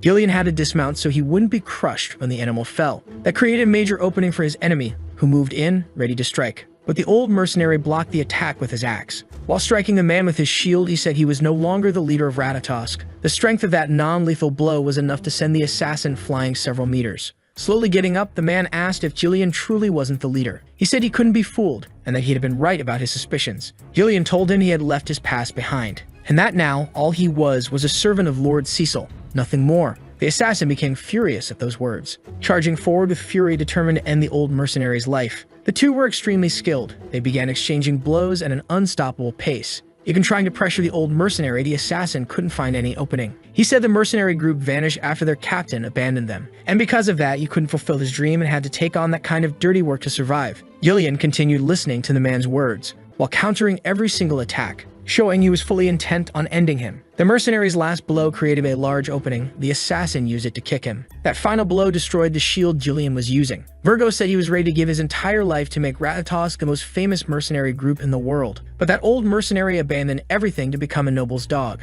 And now Virgo deeply despised him. He hurled his daggers for Gillian. The old mercenary managed to block all of them using his axe. But the assassin used that moment to approach him stealthily. If not for Gillian's speed, that strike would have landed for sure. The two clashed blades once more. Virgo felt like he had the upper hand in that duel, believing the old mercenary was no longer at the peak of his strength. While Gillian had spent all those years caring for his sick daughter, the assassin had gained experience in the underworld. He believed they were no longer on the same level. After shifting positions, the assassin retrieved his daggers with his boot, once again hurling them toward the old mercenary. This time, they struck him, blocked only by the armor on his shoulder. He also realized the assassin wasn't stopping his advance. When he attempted to hit him with the axe, Virgo said, "See you later." Finding an opening, he believed he would finish the fight with that strike. But things didn't go as he planned. The mercenary's hand managed to catch his blade. Gillian asked if his desire for revenge was really that strong. Virgo finally understood what had just happened. The old mercenary had blocked his attack by shielding his hand with mana. He couldn't believe his own mana wasn't able to break through that defense, and right after, his face was struck by the axe. The first strike that hit him was strong enough to end the battle. His body slammed into a tree, and now the assassin was trying to recover. Gillian began approaching the man, saying he didn't understand. He said that if the assassin truly wanted revenge, he could have attacked him at any time. It was curious, to say the least, that he had waited until that day. The assassin said that he really must not know what happened. He had already gone to the old mercenary's home to carry out his revenge. But what he found there wasn't the leader he once knew. It was just a weak old man, not worth the effort. It wasn't the Gillian he used to admire. The old man finally understood what was going on. Throwing a sword toward the assassin, he told him to stand up. He said that now he too was being led by someone, and from that moment forward, he would treat his old companion with the respect he deserved. As the leader of the RUTHLESS mercenaries, Virgo seemed to like the way things were turning out. As soon as he picked up the sword from the ground, he said he had finally found a worthy opponent, and the swords they carried clashed once more. The assassin said that was exactly what he had been looking for. The two began exchanging blow after blow. Sometimes the old mercenary was on the offensive. At other moments, the assassin managed to put pressure on him. The battle was fierce, until the old mercenary managed to stab his sword into the assassin's ribs.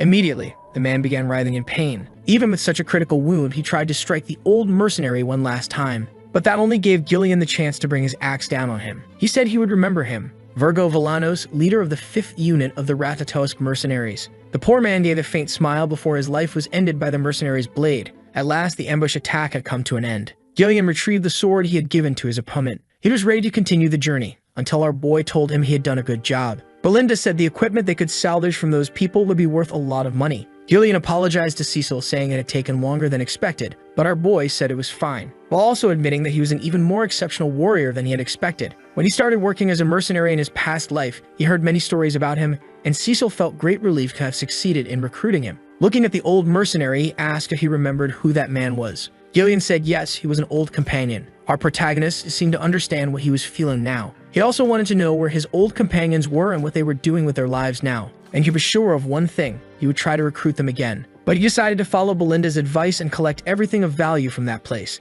Belinda asked the old mercenary to start working, but he was clear in saying that he didn't work for her. After 2 long days of travel, they finally arrived in Perdium territory. Belinda was quite relieved she couldn't take traveling anymore. Looking outside, our protagonist was able to see his family's lands. Feeling how good it was to have a place to return to in his past life, he thought he could return whenever he wanted, but things hadn't gone that way. Cecil asked the old mercenary what his first impression of the land was. He stuttered for a moment, then said he thought it was good. Noticing the insincerity of his answer, Cecil asked if he didn't think it was all a mess, which made the mercenary a little uneasy. The houses were old and the land wasn't being cultivated, since the men were working in the army. Gillian had heard that this territory was constantly at war with barbarians, but he hadn't imagined the situation was this bad. Cecil assured him he would solve all those problems. That's why he needed everyone's help. This was going to be a long battle to protect everything that mattered to him. After he eliminated Delphine and her allies, he would make sure these lands prospered, no matter what. Finally, their carriage was entering the castle. Before they could step inside, Belinda noticed something.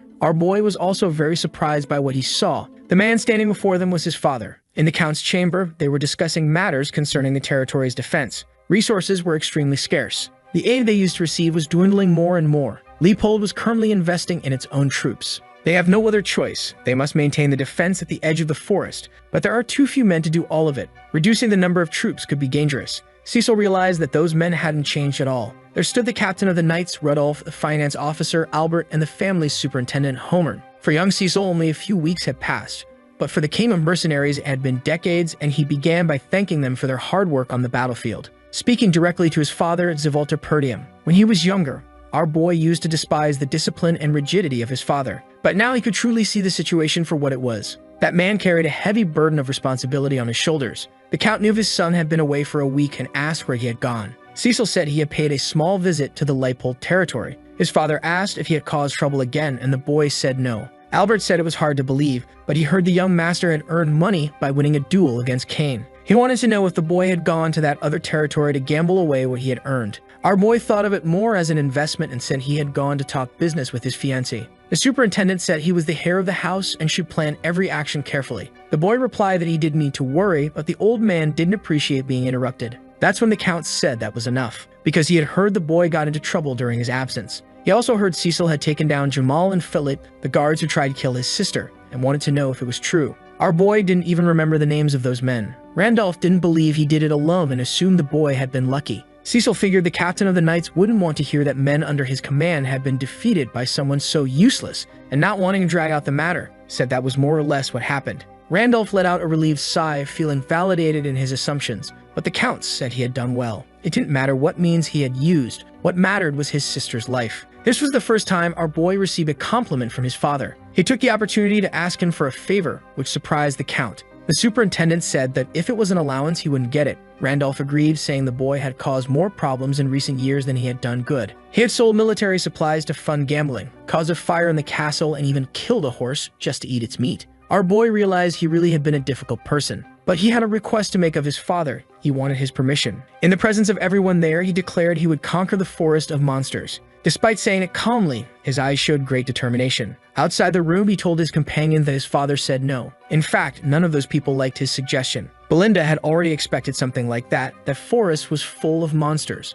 Our boy asked the old mercenary if Belinda had explained the situation to him, and the mercenary said he was already aware of the plan to take the forest. It was also known as the Forest of Death. No one who entered it had ever made it out alive. Its notoriety was known in other territories as well. Cecil realized the man was very well informed. That forest might bring suffering, but there was something more. He was eager to begin his journey, which worried Belinda since he hadn't received permission yet. The boy said he hadn't gone there to get his father's approval.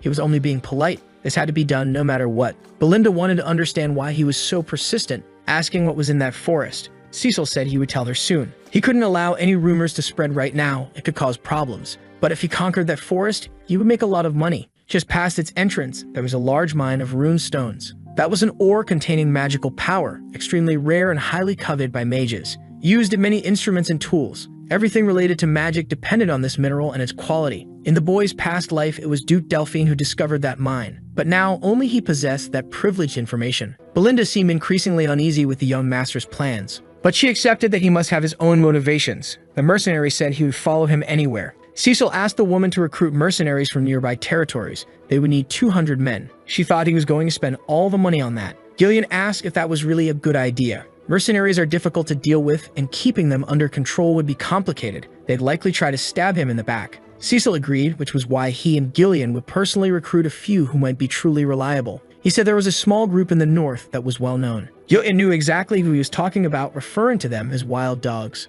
Even though they're very skilled, they're difficult people to get along with. Cecil already knew the reputation of the Kelveros mercenaries. As they continued the journey, he said he would put a leash on those violent dogs. Their camp was located in the territory of Zimvar. Before our protagonist even arrived, he had already been spotted by the mercenaries. Some of them started mocking the two, saying they had no idea what was coming for them. Seeing the clothes our protagonist was wearing, one man assumed he really was a noble. They'd have a great opportunity to make some money. But he was immediately surprised by Gillian's hands. The sounds of his screams started drawing the attention of the other mercenaries, who finally realized what was going on. Gillian was gripping the man's head tightly, his hand pressing harder and harder. Then he tossed his body toward the rest of the mercenaries. That started to make them all very angry. It didn't take long for them to surround the two, asking if that old man had lost his mind. One man approached them, acknowledged that the boy was a noble, but said he shouldn't act that way in this place, because he might not leave with all his body parts. Before the man in the bandana could start the fight, he heard the sound of hooves. Our protagonist could join them too. Telling the man to shut his mouth, he asked who the leader of that squad was. Those men didn't seem to like the tone of our boy's voice. They said the young man had no idea where he was. While spinning his club, the man said he was the one who had started all of this. Throwing the weapon toward him, he said the young noble should be held responsible for what he had done. The weapon was about to hit the boy's head, but it was instantly intercepted midair. Gillian wasn't going to let that happen. His display of skill left some of the soldiers stunned, and the man in the bandana was one of them, because the old man had managed to strike his sword right through the gaps in the chain, completely nullifying the attack. Cecil had already expected they wouldn't be very open to conversation, so he asked Gillian one thing: make sure not to kill any of them. After receiving the order, the fun began. The first to find out he was just a side character was the one who attacked our protagonist. His body was dragged by the old mercenary like a pillow. He also used the momentum of the move to swing the club, hitting the man in the stomach with great precision. That was all it took for the other soldiers to charge him, saying they wouldn't spare him just because he was with a noble. Gillian started showing them just how skilled he really was, throwing one soldier's body into the other's. The fight had barely started and several soldiers were already down. Gillian showed them he had a truly threatening aura, capable of intimidating anyone. Now the soldiers weren't feeling so brave anymore. That's when our protagonist decided to get off his horse, asking how much longer they'd have to wait there. He didn't want to waste time with the small fry in that place and asked once again where their captain was. The captain finally appeared, saying he had been taking a very pleasant nap. As soon as his voice was heard, the mercenaries stood at attention for him. The man said his name was Kerr, and he was the leader of that mercenary group. Now that he had introduced himself, he asked what that young noble expected from him. Cecil said the answer was obvious. He had come to hire them. But Kerr disagreed. No one would do that after attacking their subordinates. If that boy really was a noble, he should understand at least basic etiquette. Cecil said that was his way of greeting them, thinking it would be the best way to take control of them all. Kerr didn't like those words. He said the boy was about to start a war with all of them, but he decided to hear him out. Gathered inside a tent, the meeting began. Kerr wanted to know what the job was. Cecil said they were going to the forest of monsters, and he was hiring them to help with that mission. Some soldiers began to murmur about it, as they were well aware of the forest's reputation. Kerr found the proposal interesting and asked why the boy would want to enter such a dangerous place. Cecil said that he was the heir of the Perdium family. That alone was reason enough. The mercenaries fell silent, only to burst into laughter shortly afterward, doubting that our protagonist could accomplish something so difficult. Kerr said that place wasn't meant for the weak like him, and he had heard enough of his proposal, stating that he no longer had any business with that noble. But our boy wasn't there to back down. Provoking the mercenary, he asked if he was afraid of the task. He said he had heard that Kerr's group was really strong, but it seemed those rumors were lies. Kerr put his feet up on the table, saying the boy was jumping to ridiculous conclusions. They were mercenaries, and they didn't take jobs that didn't pay well. Cecil said the weak are always full of excuses, and the mercenary began to feel more and more insulted. Kerr said he wanted to provoke him a bit more, but the boy only had dramatic phrases. It wasn't even worth the time to kill him. He said he'd let him leave safely, as long as he left some money to treat the wounded. But our boy didn't accept that offer, and challenged Kerr to a Moriana trial. The soldiers and Gillian were immediately impressed by the proposal. Kerr even asked if the boy really knew what that meant, and our protagonist said he knew very well. It was a traditional way for mercenaries to resolve disputes. The two involved couldn't use mana and had to fight using only a dagger, while their free hand was tied to their opponents. Stepping outside the designated circle meant defeat. It was a violent method, as it restricted movement. It often ended with both mercenaries dead. Cecil said that whoever lost would have to acknowledge the winner and follow every command, and he asked what the mercenary thought of his offer. Gillian began to wonder, intrigued, how could a noble like that boy know such a custom? In the mercenary world, refusing it was the same as admitting weakness. Before responding, Kerr began to smile. He said the noble wanted to earn the mercenaries' approval through their own customs. He couldn't refuse that. Soon, their hands were tied, and they were ready to begin the duel. Gillian was watching carefully to see what would happen. Kerr believed that the noble must have overheard some things, but he would soon regret it. He pulled on his arm to show that he was stronger, saying he had already done that trial 5 times. Our boy adjusted his posture, then pulled Kerr back with the same strength he had been pulled, revealing that he had done the trial hundreds of times. After that short exchange, the fight between them truly began. Both had to be extremely careful. Any misstep could lead to defeat. In their first strike, neither blade found its target. They corrected the path of their daggers. Their necks were nearly slashed within inches. Even though the distance between them was practically zero, no hits landed, until Kerr decided to use his superior strength. Turning our boy around, he tried to strike a few more times, but Cecil, empowered by protagonist instincts, managed to defend every blow, until he pulled off an effective dodge, facing his opponent once again. However, he realized the next attack wouldn't come from the hand holding the knife. The boy had to block a kick from his opponent. Since they couldn't use mana in the duel, physical strength was truly vital. Kerr said he was holding up well, but doubted he had really done this hundreds of times.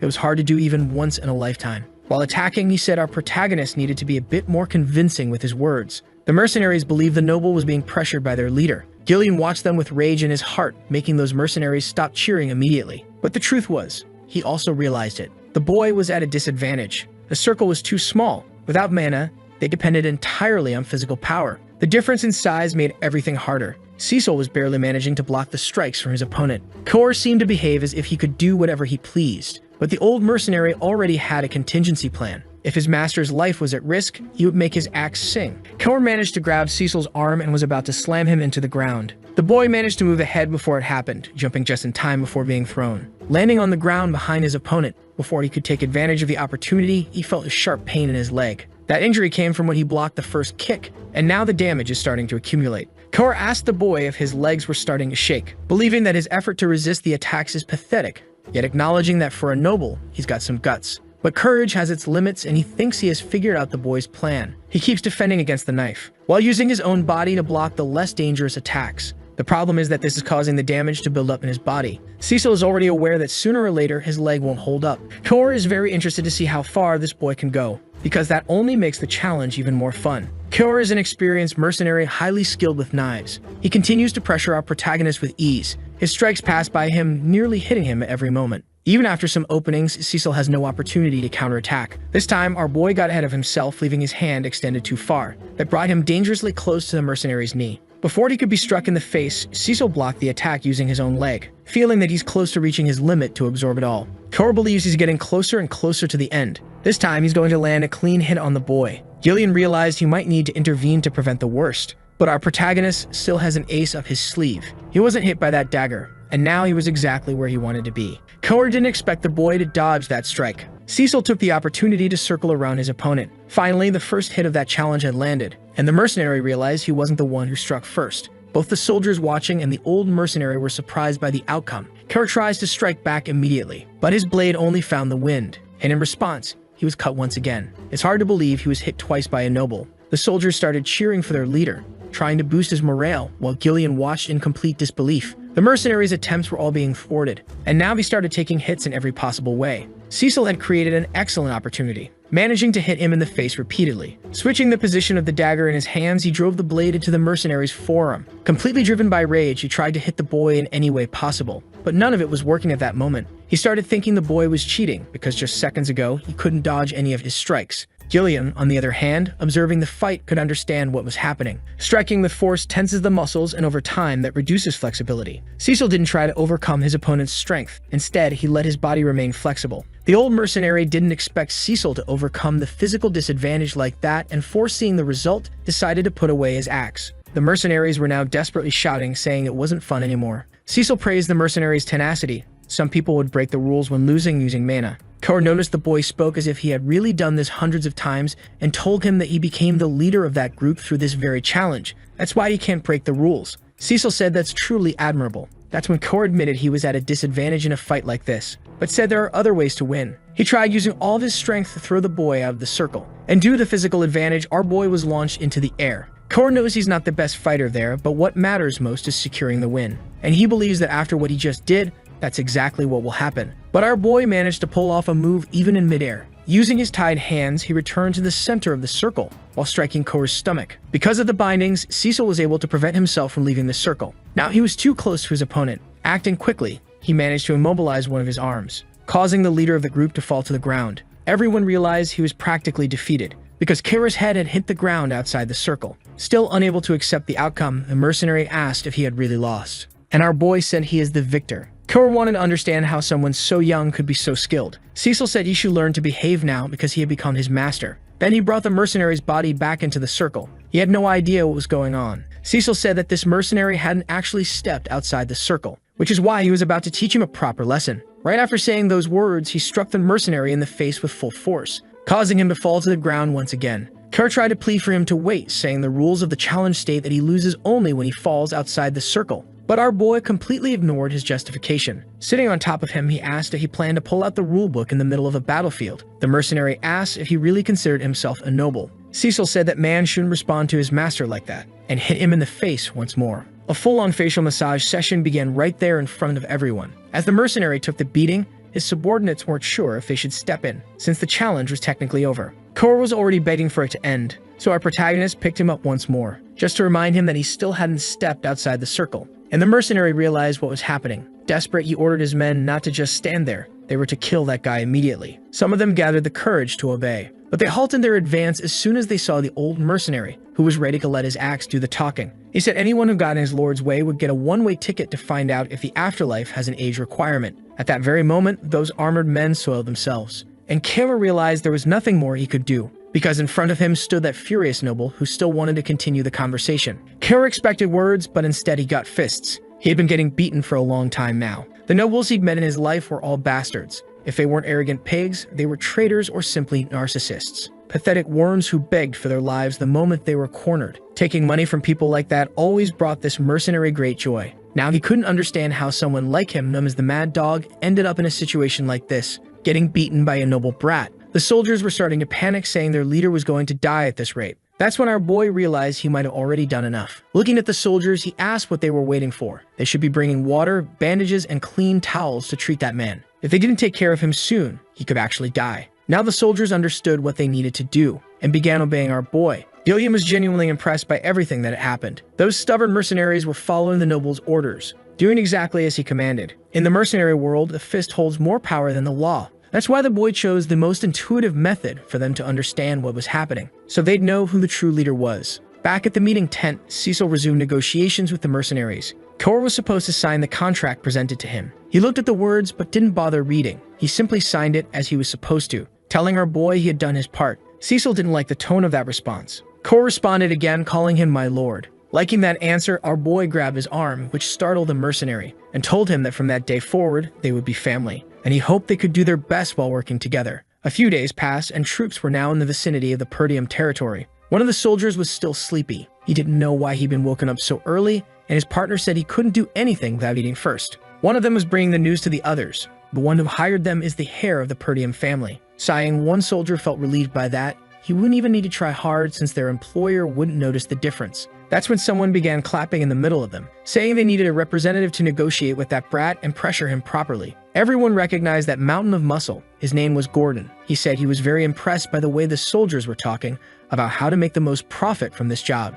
If they could join forces, they wouldn't be able to achieve the desired result, and they realized that made sense. The bald guy asked what Big Guy's plan was, and the mountain of muscles replied that they needed to know where to draw the line. He said he would be their representative and would pressure the employer, so if his coworkers should pay him for it. Knowing this strategy might work, they agreed to pay that mercenary too. That's when they noticed someone approaching. From a distance, all they could see was a horse. It was getting closer and closer to them. The mercenaries figured their employer was coming alone, and they were sure that was very bold. The mountain of muscles told everyone to get up and glare at the employer threateningly, because it was time to teach that noble a lesson. But he noticed the boy wasn't coming alone. Behind him was a large army, and those men looked far more intimidating than these mercenaries. One of them soon recognized the group. Those were the Kelveros, famous mercenaries from the region. Now they were wondering what might have happened, since the Kelveros don't obey just anyone. When our protagonists finally reached the men, they had already been intimidated, and our boy looked at the one standing in front of all the others.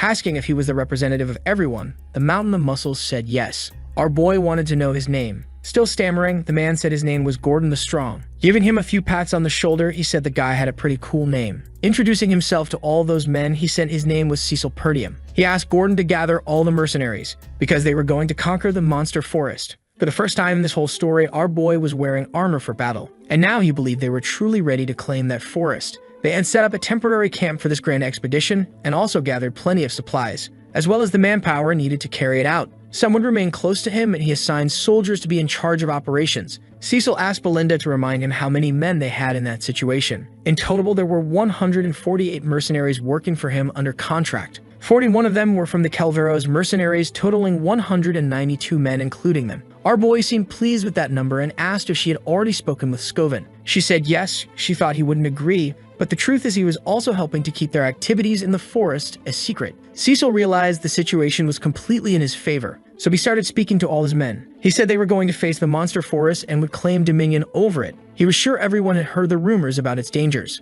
All sorts of monsters lived there, even ones beyond imagination, but they couldn't focus only on the danger. Some of the mercenaries didn't know they were headed to that forest and began to feel afraid, knowing they might die. Belinda didn't like that they had interrupted the young master. Cecil assured them that the fearful could leave now, but promised that if they completed the mission, he would triple their pay. That instantly filled those men with courage. Belinda began scolding the boy because she knew they had spent nearly all their funds on this expedition, but he had done it to boost everyone's morale. And if he completed his mission, money would be the least of their problems. Looking firmly at her, he asked if she still believed in him. Even though she was very worried, Belinda said there was no other choice. Cor believed only a fool would make such a promise, asking the old mercenary if his master was really being reckless. Jillian said the boy knew what he was doing. The troop had finally been assembled, and it was time to march into the forest. They needed to clear a real path, cutting down many trees in the way. Only then could the troops advance. Our boy was also working alongside the mercenaries, managing to bring down a large tree. After a few hours of labor, he realized they had managed to open up the area a bit. Pointing in the right direction, he told his men they should work on clearing a path there.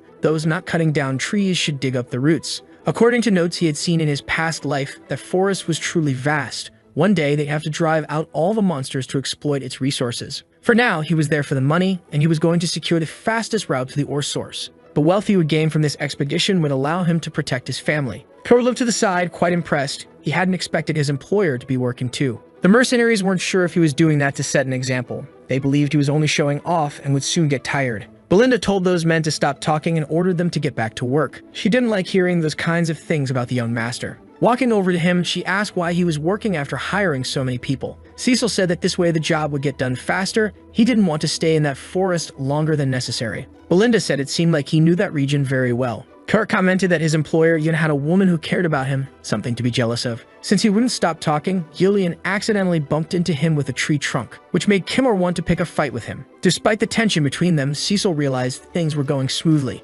After Count Delphin conquered the kingdom, he established a new dynasty and decided to explore that forest. Cecil never discovered what motivated that, but it allowed him to learn privileged information like the monsters that lived there. That way, he was able to prepare for them. Some mercenaries didn't understand why they had brought so many lanterns. Torches would have been cheaper. Cecil was starting to get nervous because nothing had happened yet. The information he had came from a book. He had never seen anything with his own eyes, so he told his men not to let their guard down. Because they were venturing deeper and deeper into the forest, the mercenaries continued cutting down trees. It finally got dark, and one of them asked if it was already nighttime. Another was skeptical about the danger. They hadn't seen anything. Maybe the rumor was exaggerated. Maybe this job was actually worth it, and the bald guy wanted to be paid by Gordon, who had done nothing for them. But it seemed that man saw something. He called over his companions. He said that on the way there, they had cut down several trees. His companions agreed it had definitely been done. The problem was that the path they had cleared was now gone. That left the mercenaries deeply concerned. Cecil told everyone they should prepare to fight,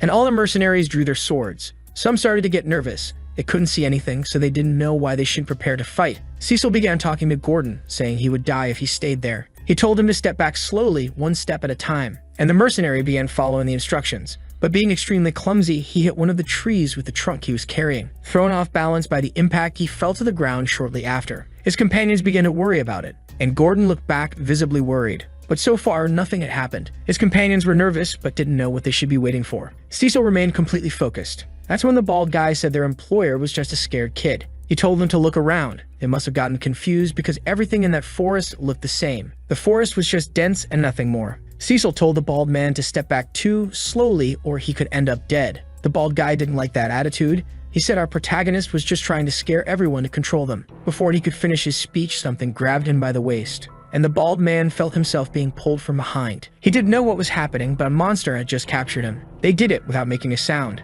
Cecil hadn't expected those creatures to move so much. Unless you knew where they were, those monsters could end your life in the blink of an eye. Cecil knew those were Darasents. Several creatures began revealing themselves in that forest. Immediately, the mercenaries there were struck with terror. Afraid of being eaten alive, they began running in a panic. The monsters took advantage of the chaos to start the free buffet. Some soldiers were captured and were about to be devoured. Those monsters seemed to have an endless hunger, and they were beginning to consume our protagonist's army. Gordon clung to a tree with all his strength. He didn't want to be eaten. While crying out for help, some of his companions tried to cut the vine. One of their strikes was quite powerful, but it had no effect. On the contrary, his axe was destroyed in the process. He realized he couldn't save his companion that way. Gordon was finally pulled by the monster. But before he could be devoured, our boy jumped into action, managing to cut the vine that held his subordinate. Cecil was showing them all that he possessed great skill, striking the creature's eye as well. Right after that, it was clear the monster began writhing in agony. The mercenaries saw that their employer had managed to wound one of the creatures. Cecil started shouting in the middle of them, telling his men to pull themselves together. If they scattered in that forest, they'd become easy targets. They needed to protect themselves with their shields and stay together. Until they received the next order, they should focus on defense, and the mercenaries seemed to understand that, forming a tight shield formation as none of them wanted to die in that place. Cecil went to Kara to get the oil lanterns. He said they should light them and throw them at the monsters. Now the mercenary understood why they had brought so many lanterns. One of the soldiers said the monsters were getting closer. Cecil ordered everyone to throw the lanterns. This was their chance. And so they did as commanded. The fire was heading toward the creatures. Just as they were about to be hit, the monsters used their vines to destroy the lanterns. Kor was impressed, realizing they had blocked everything. They wouldn't be able to set them on fire that way. Now the monsters resumed their attack. That's when a powerful axe made its entrance. Gillian was defending the men using his skills. Belinda was doing the same. Showing her mastery with daggers, she managed to hit another creature in the eye. Cecil told them to keep protecting the others while preparing to throw more lanterns. Our boy charged at the creature with his sword. Belinda was very worried about him, wishing the young master would be cautious. The boy was able to defend himself with great skill, but the monster was just waiting for the slightest opening to strike him. After multiple attacks, our boy dodged every one of them, getting closer and closer to that terrifying creature. The soldiers noticed that those monsters had feet too. They definitely weren't just trees. Cecil was nearly crushed by one of the monsters, but managed to cut what seemed to be the creature's leg. And right after that, he drove his sword into its eye. While the monster screamed in sharp, intense pain, the soldiers noticed the boy was being surrounded. Belinda said this was the moment. Everyone needed to start throwing the lanterns, because this time the strategy was going to work. Since the monsters were distracted by our boy, they weren't able to block the lanterns, and then they began to catch fire. Kor was highly entertained by the success of the plan. Cecil said they must not stop. They had to keep pressuring the monsters until every last one of them had been consumed by the flames. It didn't take long for the fire to spread everywhere. Some mercenaries were amazed. They hadn't imagined it would be possible to fight those things. That was enough to fill them with courage. Maybe the task was easier than they had expected. Gordon believed those trees didn't stand a chance against fire. Cecil said his men couldn't let their guard down yet. The fight was only beginning. Now they were going to witness the true form of those monsters. A great cloud of smoke began to rise. The men didn't know what had caused it and were wondering if the fire had gone out. Belinda and Gillian rushed to our protagonist immediately, intending to protect him. The woman wanted to know what happened to those things. Cecil said their outer layer was weak to fire, but their flesh wasn't. That vapor came from the fire reacting with their flesh. As the smoke cleared, a thick shell could be seen. Those monsters were revealing their true form, and now they were charging furiously at our protagonist's army. Some soldiers were terrified by the sight. They thought they had already won. That's when they saw the boy's sword raised. He asked everyone to listen to his words. They should raise their weapons now, because that battle had turned into close combat, and he was the first to charge into the enemy ranks. The soldiers simply watched as that noble ran alone into battle. Some couldn't accept the idea of facing those monsters. They were sure they'd be crushed. Kor's mercenaries didn't hesitate to enter the fight. They had been waiting for an opportunity like this. Even Belinda ran after the young master to make sure he would stay safe. Gillian asked the rest of them what they were waiting for to get to work too. They had received an order from their employer. They needed to trust and follow his lead. The problem was that many of them had already soiled their underwear. But since there was no other choice, they decided to charge into battle, confident in the young master's strategy. Now that the monsters weren't protected by that shell, they could be defeated without using mana. Cecil said his men must not be afraid. They should defeat those creatures as quickly as possible. Now his entire army is fighting together. Hesitation in that place is the same as death. Cecil's duty is to encourage his men so they don't have time to hesitate. To set an example for all of them, he kept cutting down those creatures as if they were made of butter. He needs to strengthen his men's willpower so they begin to believe that nothing is impossible. After several intense minutes, it seems they finally managed to defeat all the creatures. Some of his soldiers are struggling to believe they actually did it. Cecil ordered everyone to get back in formation immediately, and they quickly fell in behind him. That was just a small sample of what the monster forest truly is. They hadn't even entered it properly yet and already had to face multiple direst ends. The mercenaries realized things are only going to get harder. Cecil said they shouldn't worry, because he will always make sure to guide them across the battlefield. That's why they should trust his orders and follow his leadership. Little by little, those men were starting to believe that this might actually work. His army kept advancing through the forest, defeating the monsters that appeared and cutting down the trees in their path. Belinda remained excessively cautious with him, while increasingly dangerous creatures kept appearing deeper in that cursed forest. The mercenaries began to feel like there was no end to that hell, but among them were some with great determination. Gillian and Kara were true forces of nature. After cutting the leg of a huge creature, it began to fall toward the men. Gillian stopped that from happening, holding the beast back with his shield. Right after that, it was finished off by our protagonist's strike. Once that battle ended, he asked if any of them were injured, but everyone was fine. The mercenaries already knew that if they wanted to survive and overcome that challenge, they needed to stay close to the young master. Gillian noticed the mercenaries were becoming more cohesive, and Kara said there's nothing better than experience. Cecil approached his men and told them they still had a long road ahead. But among them was a mercenary who couldn't overcome his own fear. He was convinced that everyone there had gone insane. The forest must have clouded their judgment. With the moon high in the sky, they reached a large water source. The mercenaries immediately rushed to drink from it, not expecting to find anything like that. Belinda said they were fools and should act with more caution. Cecil was thinking that everything had gone ideally so far. They needed to cross that lake to reach the ore source. He said they would set up camp in that spot and rest for the night. Gradually, the mercenaries gathered around campfires, wondering what the forest still had in store for them, until one of those groups received an unexpected invitation. One of the men was planning to flee that place. He said there was no longer any reason to keep risking their lives in the forest. Staying alive was more important than money. Gordon told him they'd come too far to turn back, and he'd heard from the young master that they were close to the destination, but the coward didn't believe a word of it. He believed that the young man was only trying to gain recognition from other nobles by taking reckless actions. But those mercenaries had already been paid, and they would follow the orders given to them, not to mention that the young master had saved their lives more than once. The coward acknowledged the skills of our protagonists but believed they'd just been lucky so far. One wrong move and they'd all be dead. He claimed that the young master would treat them like trash. As soon as things got difficult, they'd be used as meat shields. All nobles were the same. Slowly, some of the mercenaries began listening to him. That was what the coward wanted, since he couldn't leave the forest completely alone, and he planned to use his companions as bait if necessary.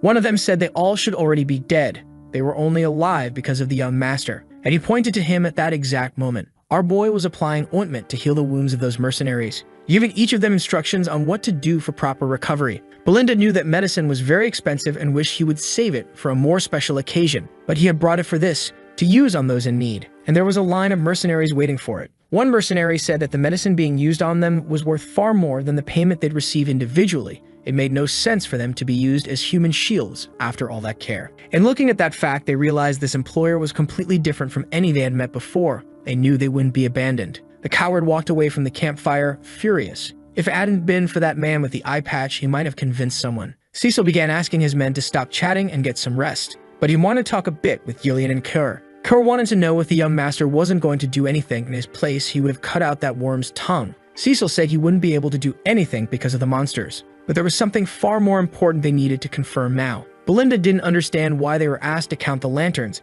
They currently had 24. As expected, Cecil noticed they had fewer and fewer. On the first day of the expedition, monsters attacked their company day and night, but the last 2 nights had been surprisingly quiet. His men wanted to know what that meant. Gillian said they had entered the territory of a creature that hunts at night, and it was certainly powerful. Our boy confirmed that was the case. That's why he was starting to get a little worried, because they had arrived at the most dangerous part of their expedition. It didn't take long for all the mercenaries to begin resting. While Gordon was sleeping peacefully, he began to feel the glow of something approaching his face. He realized it was one of the lanterns they had brought, and he was immediately terrified, because that object should not be floating, which was why he was so afraid. He also noticed something was far too close to his neck. He began making a huge scene, which quickly got the attention of all his companions. Squinting his weapon wildly, he said there was a monster there, doing everything he could to stop it from getting close to him. Only Gordon was able to see those creatures. As he moved around in panic, his companions were trying to understand what was going on. Gordon tried to explain the situation, saying he could swear there had been a monster right beside his neck just moments ago. But to his companions, it only seemed like a nightmare, because there was nothing in the camp, and Gordon realized they were telling the truth. Noticing that he could no longer see the creatures, they tried to calm him down, saying it was just a nightmare, and given all the stress they've been under lately, it was to be expected. But another mercenary approached them and said it wasn't a dream. He had woken up because he felt a strange presence. Right after that, a lantern vanished before his eyes. Soon others began saying the same thing, that they were feeling a weird chill. The man with the bandana said one thing was certain in this situation. Something was watching the camp. That's when our protagonist appeared, saying that man was absolutely right. He came accompanied by his commanders, and brought an order for all his men. They were to gather immediately. All the mercenaries were now awake and assembled at the camp. Elsewhere, inside a cabin, Cecil was meeting with a few of them. Gordon was terrified to learn they were surrounded by monsters, and as if that weren't enough, they couldn't even see the creatures. Cecil explained that this was the main trait of this type of abomination. They had likely been followed ever since they approached the lake. This monster is a type of creature capable of fully mastering the night, the hunter of darkness. They can merge with the shadows, becoming completely invisible, and physical attacks don't work on them either. They travel in groups of hundreds and drag their victims into the dark. After hearing how many creatures there were, the mercenaries were truly horrified.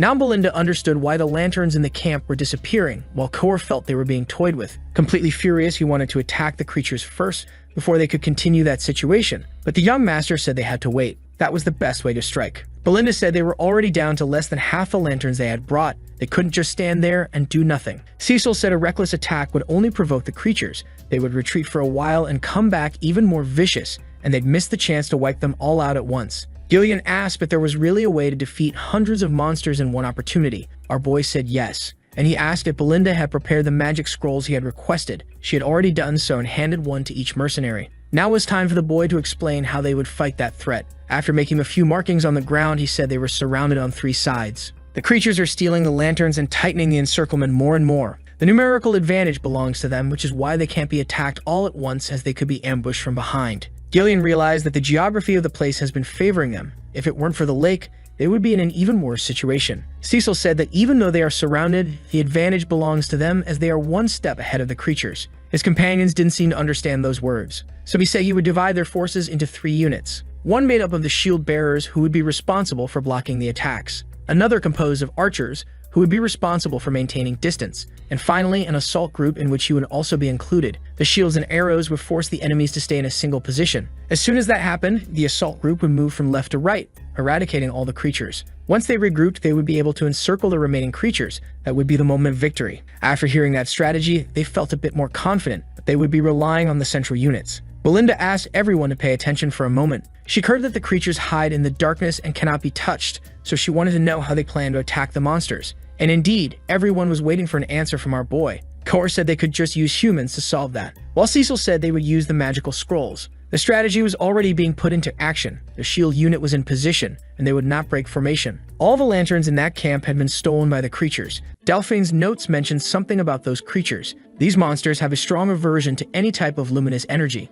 and as soon as they are illuminated, they revert to their physical form. Everyone began tearing the scrolls that had been provided, a coordinated action. Magical energy began gathering above the camp, and the monsters noticed that something was happening, because an intense luminous energy was coming down upon them all, forcing their bodies to reappear physically once more. The mercenaries could now see what they were truly fighting. Gordon had not imagined that these shadows had been surrounding his camp, and even after being revealed, the monsters kept advancing. The archers were prepared to maintain distance from the creatures. They were firing to allow the shield division to hold their position, while the protagonist's assault group was waiting for his command. Their true forms had been revealed, and our boy was ready to coordinate his men. He gave the order for them all to begin the attack. Gathered with courage and determination, it didn't take long before those creatures started being exterminated. Our protagonist is highly skilled with the sword and is enthusiastically eradicating those beings. Even though the creatures can hide in the shadows, their physical form is truly weak. His assault group can destroy them quickly, and he gave the order for them to kill as many as possible in the shortest time. Gillian is capable of drawing the enemy's attention, as he can block a large volume of attacks.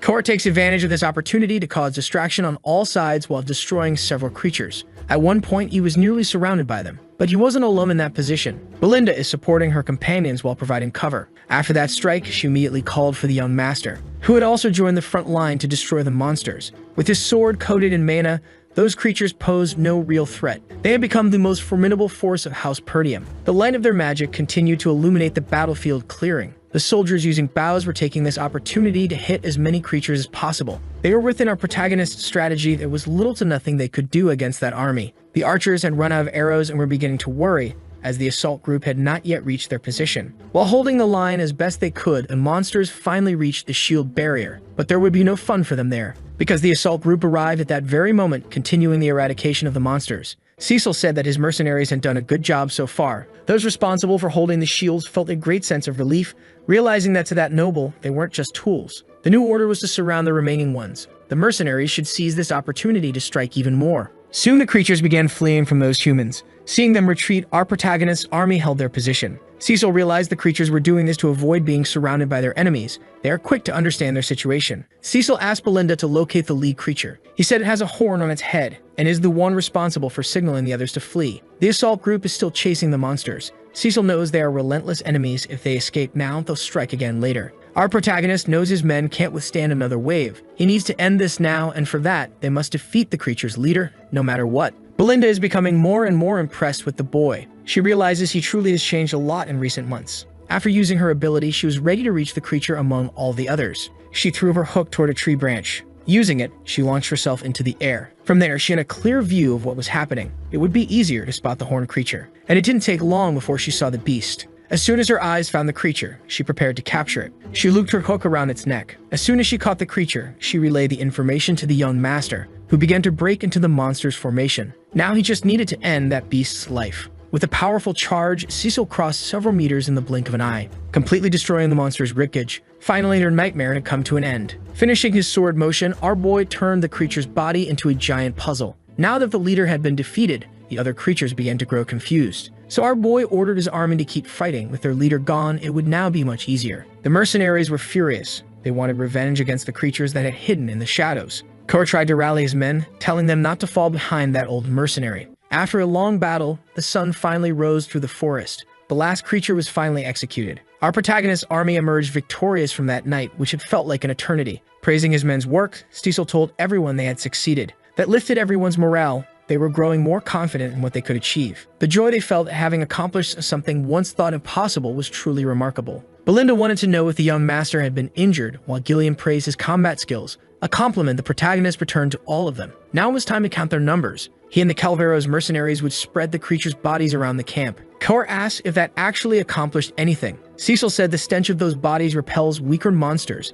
and there are few creatures in that forest stronger than the ones they just fought. This will make their camp much safer, said Gillian. And that was enough to spark an argument with Kor, who still held some resentment toward that mercenary. Our protagonist knows it has been 10 days since he entered that forest. After the long battle against the Failers, they had managed to defeat most of the dangerous monsters along this route.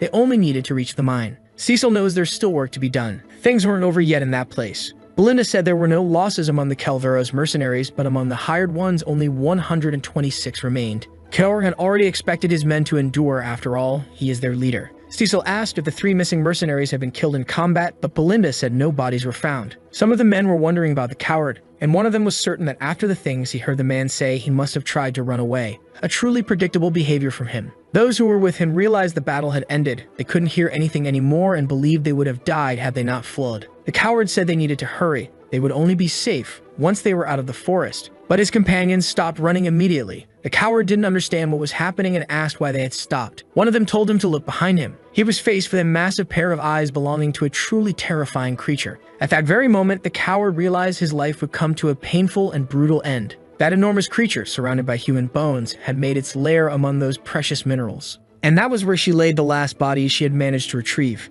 Her eyes are threatening and deep, the last thing many people ever saw in their lives. Now that the sun had risen, the mercenaries returned to chopping trees in the forest. They needed to keep clearing the path. Kor noticed they didn't even need to give orders to the soldiers. Everyone was working as they should. He never imagined mercenaries could be so efficient. And indeed, that's what was happening. Each of those men knew exactly what they were supposed to do. Except for one, said Gillian, who wouldn't stop talking during the work. Kor asked if the young master would release all those men after the expedition, and he said he planned to hire them all as his personal soldiers. Mercenaries aren't very organized. They're not fit to defeat a well-trained platoon. But these men had already surpassed the limits of an ordinary mercenary, for they had been in that forest long enough to evolve beyond that. Kor's men had already placed the creatures' bodies around the camp, and he praised Gazel's work. Kor realized that the young master's understanding of the forest made a lot of sense. They hadn't encountered any more dangerous monsters. But our boy knows that much more is still to come within that forest. Belinda began approaching him quickly. It looked like she was bringing news. Our boy asked if she had found anything interesting during her patrol. And with great enthusiasm, the woman said that was exactly what she had come to talk about. As soon as he heard her words, he immediately became agitated and ordered the men to clear the way as quickly as possible, because their final destination was now almost within reach. As soon as the shine of that ore hit the eyes of the men, they were instantly captivated. Indeed, the young master's objective hadn't been a lie. They had found a great treasure. Cecil declared that this was the reason they had come to that forest. They had discovered a rich and abundant vein of rune stones. Kor couldn't believe that something so valuable existed inside that forest. Gillian told him he should have more faith in the young master. Even Belinda became excited, and after hugging him, asked how the boy had known all of that. Those stones are so valuable that some of the men never thought they would see them in their lifetime. But amid those stones, a figure rose up, saying those men weren't going anywhere. That immediately put our protagonist on high alert. That body belonged to the cowardly mercenary, who declared that their end had come. Right after finishing those words, his body collapsed lifeless to the ground. His former companions grew concerned and moved toward him to see what was happening. But our protagonist didn't allow it, placing his sword between them, telling them to step away from that place immediately. Our boy had prepared his sword for offense, and with a clean, precise strike, he swept away the mist that concealed the details of the ground, revealing to all his men that there lay a large pile of bones and decomposing bodies. The mercenaries began to grow frightened. They couldn't understand what had happened there. It wasn't just monsters. There were human bodies as well. Everyone wanted to know what the young master would say about it, as they now realized they wouldn't reach that ore so easily. Judging by the size of that nest, it had to belong to a high-level monster, and based on the condition of the more recent bodies, it wasn't abandoned. Cecil had access to notes about that forest, but none of them mentioned a threat of this level right at the source of the ore. Turning to his men, he said they needed to start preparing. That's when a serpent of absurd proportions revealed itself to all of them. The opening of its mouth was truly impressive, enough to terrify anyone. Presuming it was about to attack, Cecil ordered his men to scatter immediately. He was the first to leap into combat, sword in hand, prepared to give his life.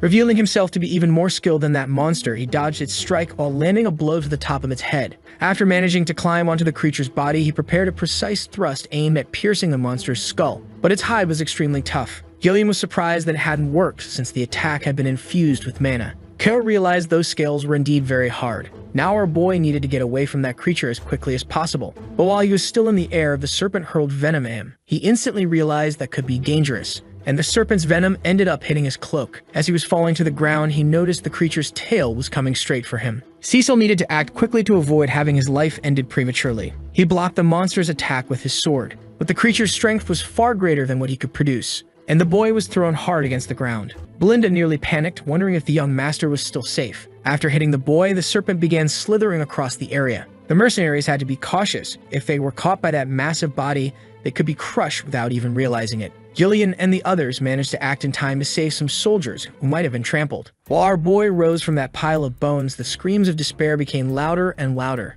Now that he was facing the creature, everything started to make sense. The serpent was the master of that mine. The blood python, a truly formidable creature. One of the few beings in that forest labeled as too powerful to defeat, it was supposed to reside in the deepest part of the woods. The odds of victory for his team were low, fleeing was still an option. But as he squeezed one of the rune stones, Cecil realized he couldn't keep wasting time. If he gave up now, everything he had achieved so far would become completely meaningless. That serpent had to be removed from his path. He wasn't going to lose everything he had earned through his own effort. To face that monster, he would need to use all his power, and began unleashing the energy from his third core. Cecil was ready to remove that obstacle from his path. The creature immediately tried to strike him, but he managed to dodge using his sword. And unlike their first encounter, now that his blade was much more powerful, he managed to cut through those scales. He even found an opportunity to strike one of its eyes. The monster hadn't come unprepared and tried to surprise the boy from behind with its tail. But our protagonist managed to defend himself, once again realizing his physical strength was still not enough for such a devastating blow.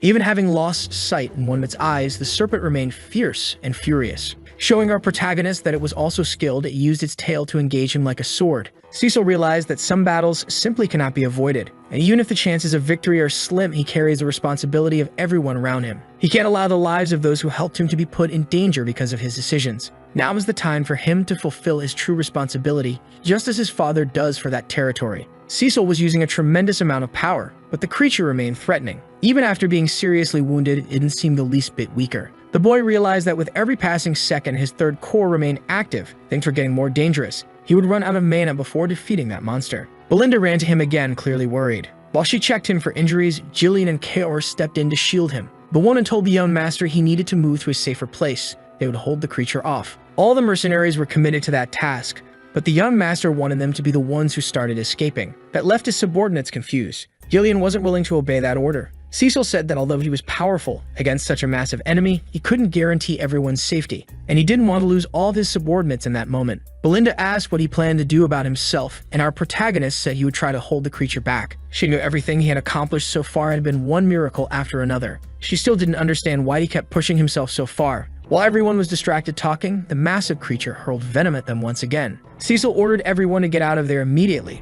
It was becoming too dangerous. But the mercenaries didn't follow that order. They quickly formed a shield wall to protect the young master, preventing him from being hit by the venom. The boy hadn't expected something like that to happen, and those men told him they wanted to stand by his side. They had never had an employer like that boy, who in just a few days had saved each of them multiple times. Kaor was also very interested in obtaining that treasure, while Belinda would never leave him behind. Gillian said he would create an opening to distract the beast. Everyone still had great trust in him, and now they hoped the young master would learn to do the same, to trust in others. Cecil realized that being in the position of receiving help is much harder than being the one offering it. That enemy is much larger than any they have faced so far. Its scales resist man attacks, and the creature can spit venom.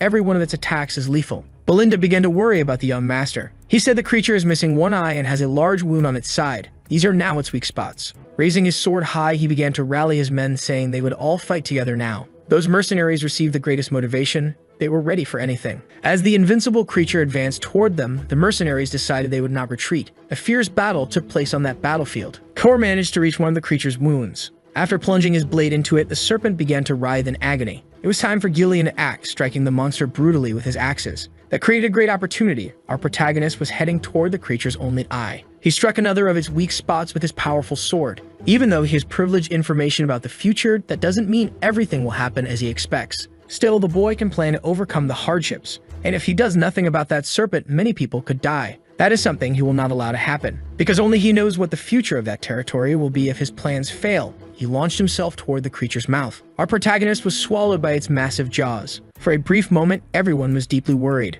But shortly after being swallowed, his blade appeared through those scales. The serpent was being completely shredded from the inside out. Our protagonist made a huge wound in its head, emerging from the creature's mouth covered in venom. His men were truly impressed by his audacity and ferocity. Cecil knows he is the future of his family. While they were defeating monsters, a heated argument broke out at the castle. A man slammed the table in fury, saying it was a grave offense. None of them could believe the young master had entered the monster forest. Albert believes the boy is too stubborn and must have deluded himself into thinking he could do what no one else had. It's been 2 weeks since he entered that forest, said the superintendent, so they must start accepting what has happened. If Scoven hadn't given false reports about the situation, they might have been able to try and rescue him. The superintendent doesn't understand why that knight cooperated so much. If the boy did survive, they want to take action. He should be punished for his actions. But unlike those men, his father seemed to notice something else. Randolph suddenly entered the room, bringing news. He said the Lord needed to come outside to see what was happening. Against all odds, Cecil had returned to the castle. The boy was very well dressed and walking toward his family's castle. Now our boy is in his father's office, surrounded by all his advisors. The look in their eyes is very intimidating. They want to know what the boy did in that forest. Cecil told them all that he had returned. His father said he had not granted him permission to try and claim dominion over that forest. The boy apologized for his disobedience but said those actions were strictly necessary. The superintendent believes he is exaggerating, while Randolph asks if he truly had to disobey his father's order. For entering that forest is a serious offense. Besides the risk of his own life, he could have attracted dangerous creatures into the territory. Cecil said that, as they can see, he came out alive and no monster attacked the territory during that time. The superintendent was outraged by that response, and the captain of the knights was also angry. Alder asked the boy if he thought this was some kind of joke. Even though nothing happened, it might have just been luck, so they would consider this merely a lapse in judgment on his part. But presenting a letter on the table, he said the boy had no excuses for his actions. The boy realized it was a letter from Count Leopold. They had already been suspicious of that visit he made, but they did not expect that he would threaten his fiancée to get 20,000 gold coins. The Count was furious and severed all support he used to give them, and also broke off the engagement. Cecil is trying to understand how the Count had written that letter. Since he doesn't get along with his own daughter, it seems like a forged document. She may have manipulated her own father out of greed, which also confirms she had become his enemy. Those assassins wouldn't be the end of these problems, and now he can no longer exploit the weakness of his former fiancée, as the Count won't believe his words. Had he delayed too long, those events could have prevented all of his actions. Cecil once again realized that time is not on his side. Albert wants to know if the boy has anything to say in the face of all this, because they need to return those 20,000 gold coins. Randolph said that amount could support the army for a while, and our boy said he had already completely spent those resources. They were invested in the conquest of that forest. All the men present listened to those words in silence. They couldn't say anything, because a boy had burned through all that money in a forest with no apparent wealth. Cecil apologized for what happened, but he had nothing to say about Leopold's situation. That's when the captain grabbed him by the collar, saying he's a bastard, a successor who ruined his own territory. The superintendent declared that he is no longer the young master, but merely a common criminal. But our boy said he would fund all of them, stating that he would provide the money they needed, including the 20,000 gold coins. His father asked if he truly knew what he was saying. He asked Belinda to enter the room, and the girl brought in a small chest. Cecil said there was a good reason to enter that forest, which is why he needed to take control of it as quickly as possible. As soon as that small chest was opened, the eyes of the men in the room could hardly believe the glow they saw. They were rune stones of the highest quality. They didn't know how our protagonist had gained access to such material. The superintendent began questioning how he obtained something so valuable, while the captain wanted to know if this was what he had spent the money on. Cecil revealed that he had mined them in the monster forest. Albert recognized that the ore was indeed valuable, but said that amount still wasn't enough to restore the territory. Our boy is aware of that, which is why there's a large amount of that ore outside. There were wagons full of those stones, and the mercenaries were working to unload them. The superintendent didn't believe they managed to gather that entire amount in just 2 weeks, and the captain could hardly believe his own eyes. The Count asked Belinda if they had really acquired all that in this expedition, and she confirmed it, saying the young master led them every step of the way. They even brought back the bodies of the most notorious creatures from that forest, stating that the ore they had brought was only a small portion of what they had discovered. Cecil wanted to conquer the forest to contribute to the territory. Those resources belonged to them. Albert did some quick calculations and told his lord that this would cover all their costs for a significant period of time, which left the superintendent and the captain speechless. They immediately approached the young master, saying that what he had done was truly incredible, and that this expedition must have left him exhausted. The boy said he had a few conditions to share with all of them. They must immediately release Ricardo and Scovin from prison, as they were only following his orders. The forest must remain off-limits to any citizen. They cannot allow rumors to spread through that region. The superintendent realized these requests were very reasonable and not at all abusive. Finally, the boy wants to manage the troops of that territory, including the mercenaries he had hired. He doesn't want to have to ask for permission for every military action he takes. Randolph asked if the boy really wanted to have his own personal army, saying that's impossible because they don't know what he might do. Albert tried to correct his colleague and said he'd try to be clear. The boy apologized for disobeying his father, but this request was essentially a demand for full autonomy. But our boy said Albert misunderstood. These are his conditions as the future sponsor of this territory in place of Count Leopold. If his demands are not met, he will not be able to contribute to the territory's finances as he wishes. Albert asked the Lord to take a stance as the boy was practically seizing control of the land. That's when the mercenaries approached him. They had finished the work they were ordered to do, and the boy praised all of them for their hard work. Gillian said the stones had already been unloaded, and they would be moved according to the young master's instructions. His other commanders said they had also taken care of the creature hides as ordered, and he was awaiting instructions on what to do with the serpent's body. Cecil said they would begin processing it soon. They need to separate the meat, the venom, and the hide before it spoils. The Lord began speaking with Randolph, who was impressed by those mercenaries, and even more impressed by the young master's ability to lead those men. The truth is, the Lord was also very surprised by what he was seeing, realizing that the boy already had a private army. He said mercenaries are difficult to control, yet those follow the boy without complaint. He must have worked hard for that. Cecil said that without their help, he wouldn't have accomplished anything, and his father understood what had happened. Calling his men to return to the castle, he said he would forgive his son's disobedience this time, but next time he would have to bear the consequences of his own actions. And the boy thanked his father for the gesture. The Lord said that one day he would be the lord of those lands, and that there was a northern wolf inside that boy as well. The northern wolf is the title held by the patriarch of this house, the one responsible for protecting those lands. His father had always been a lone wolf, with an underfunded army and a territory plagued by poverty. Even facing such adversity, he spent his entire life fighting a never-ending battle along those borders. He ended up suffering a tragic death without any kind of recognition for his efforts. The mercenaries were relieved they could finally rest. Belinda asked if they were going to the castle, but our protagonist said he would depart on a journey immediately. Gillian said he still needed to recover from everything he went through in the forest.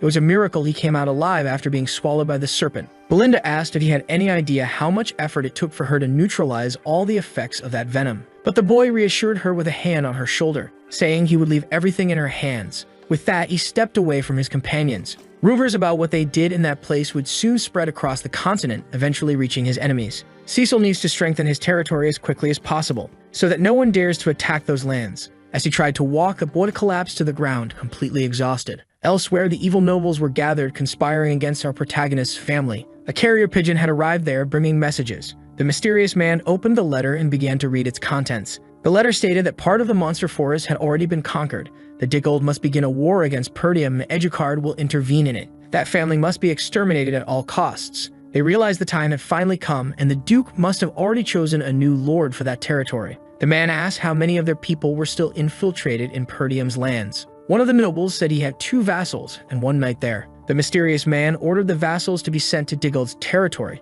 The death of one of their sons should be enough to start the conflict, and Victor would be the one responsible for carrying out that mission. The nobles hadn't expected to hear that name, for he is the most powerful weapon of House Desmond, but if Frank had done his job, they wouldn't need him be having this conversation. Another noble said that Victor is very reliable, but that it's too soon to reveal their greatest weapon. They had been acting cautiously until now, and he wanted to know why the Duke was interfering in this matter when he usually moves from the shadows. And the mysterious man stated that it was because of the monster forest. All those decisions were in accordance with Duke Delphine's will, and the nobles should not question that. They should prepare for the war that is about to begin. The mysterious man's name is Harold Desmond, and he asked if anyone else was aware of the situation. In the home of our protagonist's former fiancé, someone was seething with anger. Amelia was growing more and more furious over everything that had happened. Her knight was trying to comfort her in the way he could. She couldn't believe that bastard had obtained a runestone mine, all of it funded with the money he took from her. Her assassins had failed to capture him, and even after her father had cut off all aid to those lands, she still felt she had been made a fool. The knight said that didn't sound like her at all. After a deep sigh, she admitted she had let her emotions take control for a moment, realizing she couldn't go back in time to fix her mistakes. The knight was only waiting to receive her orders. He was prepared to carry out any task. No matter what that woman asked, he would definitely do anything. Amelia realized that with this recent discovery, the Perdium family would soon recover financially. But they need to act before those stones are sold. The knight didn't understand her idea. So the girl explained that she had just received the news, and that they had obtained those stones only a few days ago. There hasn't been enough time for them to sell them yet. This is her chance to act, because it's obvious where they'll go to sell those stones. The knight assumed her plan was to intercept the distribution line, but he had no idea where that would take place. Amelia said there's only one place in the entire north, the Scarlet Magic Tower, which is led by Archmage Delmud. This ore is essential for magical research, and every tower will want to get their hands on it. She wants to send her assassins to interfere with the route, launching several attacks to prevent the cargo from reaching its destination, and to steal it for herself. Her knight pointed out that there's another magic tower in the territory of Brevin and asked if she really believed they'd choose a different route. She said she had heard some rumors and that the magic tower there no longer represents any real force. Besides, she summarized, our protagonist is obsessed with money. He'll go wherever the profit seems greater. Amelia believes that this time she will strip our boy of everything he owns. Meanwhile, our protagonist is lying in bed, recovering from the wounds he sustained during that expedition. He began to recall what had happened with the serpent, when he was swallowed by that massive predator. He had already reached the monster's esophagus. The entire place was filled with venom capable of melting its victims. The mana from his third core was burning away the excess venom, preventing it from contacting his body. Even so, he had inhaled a great amount of it. Most of the serpent's victims die at this stage. Cecil realized he had to endure just a little longer. He couldn't lose consciousness in that place. To protect everything that is precious to him, including the future that hasn't happened yet. If he couldn't rid himself of the venom, it would become a part of him, causing all the venom that entered his body to be absorbed into his mana core. The movement of each of his mana cores would surely neutralize the poison's effect. This is a very delicate process. Only those who have transcended the limits of humanity are capable of doing it, turning the venom into fuel to increase his mana even further. At last, our boy woke up from that strange dream. He realized that his body felt much better. He woke up in his room but couldn't remember the most recent events. He only remembered being forgiven by his father. Lost in those thoughts, he noticed his sister was there beside him. She hugged him the moment he stood up. She said he'd been unconscious for 2 days, he left the castle without a word, and as soon as he returned, he collapsed without warning. Despite everything, she welcomed him back. Our protagonist became worried about his sister, who immediately pushed him away since she doesn't like hugging him too often. Leaving his room, she began calling for Belinda, saying her brother had awakened. Our protagonist didn't want to have been unconscious for 2 whole days. After escaping from that creature's insides, he had only needed minimal help from Belinda. He wanted to use his time more effectively, but this body is still too young for that. Even though he had surpassed his limits last time, he was already feeling much better, believing that 2 days of rest had really been enough. But the sensation was truly strange, because his recovery rate had improved significantly, along with his mana storage capacity. After that, he noticed that the attribute of his mana had changed as well. He began to think, the energy from that creature had altered his mana while he was trying to neutralize all the venom. Not even in his past life did he know it was possible to grow stronger in that way. He hadn't done it intentionally, but risking his life may really have been worth it. He realized he needed to put his body through some tests, but if he follows his strategy, he could become even stronger. However, he has immediate priorities. Selling those stones is essential. Since a few days have passed, many people likely already know what he accomplished. He needs to gather his mercenaries immediately. Hearing a knock at the door, he said Belinda didn't need to do that. But a man in armor was entering the room. In the company of those women, the Lord himself was also present, seeing with his own eyes that our protagonist had awakened. The boy hadn't been expecting a visit from his father. Belinda told him everything, how he came in contact with the serpent's venom by jumping into its mouth, so she wanted to know if he was feeling better. As soon as our boy answered positively, the Lord revealed he was relieved. Belinda asked if he had any idea how worried she was when he passed out, so she wanted to know if he was really okay, and he said yes. That's when his father called in once again. He said they needed to talk, because that man had a favor to ask of his son. Our protagonist hadn't expected anything like that to happen, and was surprised by the request. Our protagonist had gone to the training hall with his father. In his entire life, including his first one, this was the first time such a thing happened. They had never been alone in the training hall before. Cecil hadn't been cooperative in his first life either, as he avoided his father as much as possible just to avoid dealing with him. And his father apologized for making such a request right when his son had just woken up. But our protagonist said it was fine as he had already slept for 2 whole days. Now he wanted to know what kind of favor his father had to ask. The man remained silent for a few moments, until he finally looked away from his son. Our boy was trying to understand what that might mean, and he began to wonder if this was what his mother had once told him about his father. They were sitting on the grass, admiring the land, when his mother said her husband wasn't very good with words. The boy asked her for more details. She said he often claimed he had to be the pillar for all those people. He always put others first and could never be honest about how he felt. The only time she had ever seen him express himself was when he confessed his feelings for her. And at that moment, she was advising her son to be understanding with his father because he wasn't good at expressing himself. Now the Lord asked our protagonist to draw his sword. Our boy began to feel a bit uneasy about what might happen, but he decided he would obey his father. The two began a sparring match. The Lord was truly exceptional with the sword, and our boy had years of training as a mercenary. That fight progressed like a well-structured training session until they finally stepped back to catch their breath. The boy realized his father's strikes were heavy, and that unfamiliar stance was the Lord's fencing style. He clearly had the strength to repel the barbarians near the border while still being gentle enough to protect everyone else. Our protagonist decided he would show a few moves of his own. His father was surprised by that maneuver, but still managed to block the attack without being caught off guard. Both were ready to go on the offensive again, but had to stop the last moment as the match had ended in a draw. Each had gotten dangerously close to vital points. The Lord said that the boy had greatly improved his swordsmanship.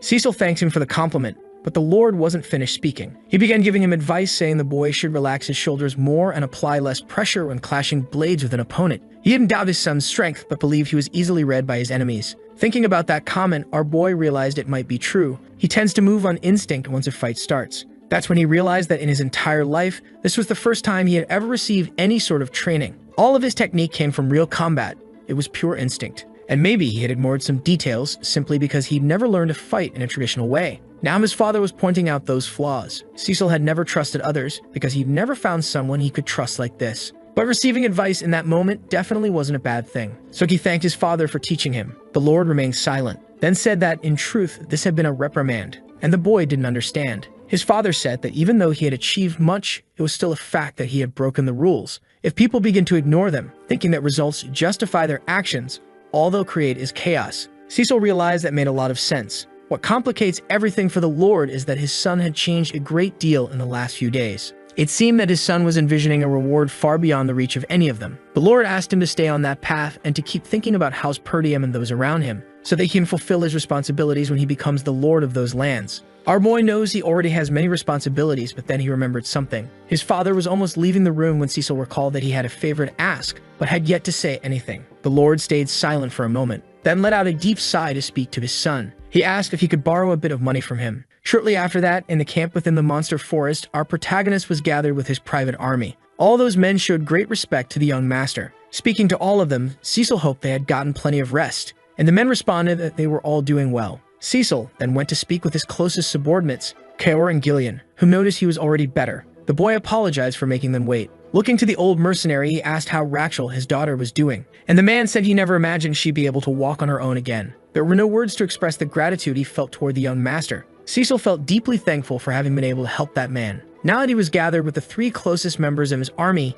he said he had something to tell all of them. The Perdium territory was in grave danger, and his subordinates were shocked upon hearing those words, trying to understand what he meant. Then he revealed to them the circumstances in which his sister was nearly assassinated, and how they were planning her death to use it as an excuse to justify a territorial war, but the boy had managed to delay it. He also shared how he had discovered the body of Deagold's heir in an abandoned house, revealing to them the forces conspiring against his family. Certainly someone was spying on them, and it must be someone who had been in those lands for a long time. At this very moment, they had neither the time nor the resources to launch an attack. Now Belinda understood why the boy had been in such a rush. She thought the discovery of that ore might mean a bit of rest. Kara was impressed. First the forest, now a war. Things around here never get boring. Gillian said that if all of this was true, they had become the perfect target. A great treasure was discovered in a place with weak defenses and financial trouble. Cecil agreed. This territory practically had a giant target painted on its back. Belinda said something so important should already have been shared with them. They needed to take this information to the castle.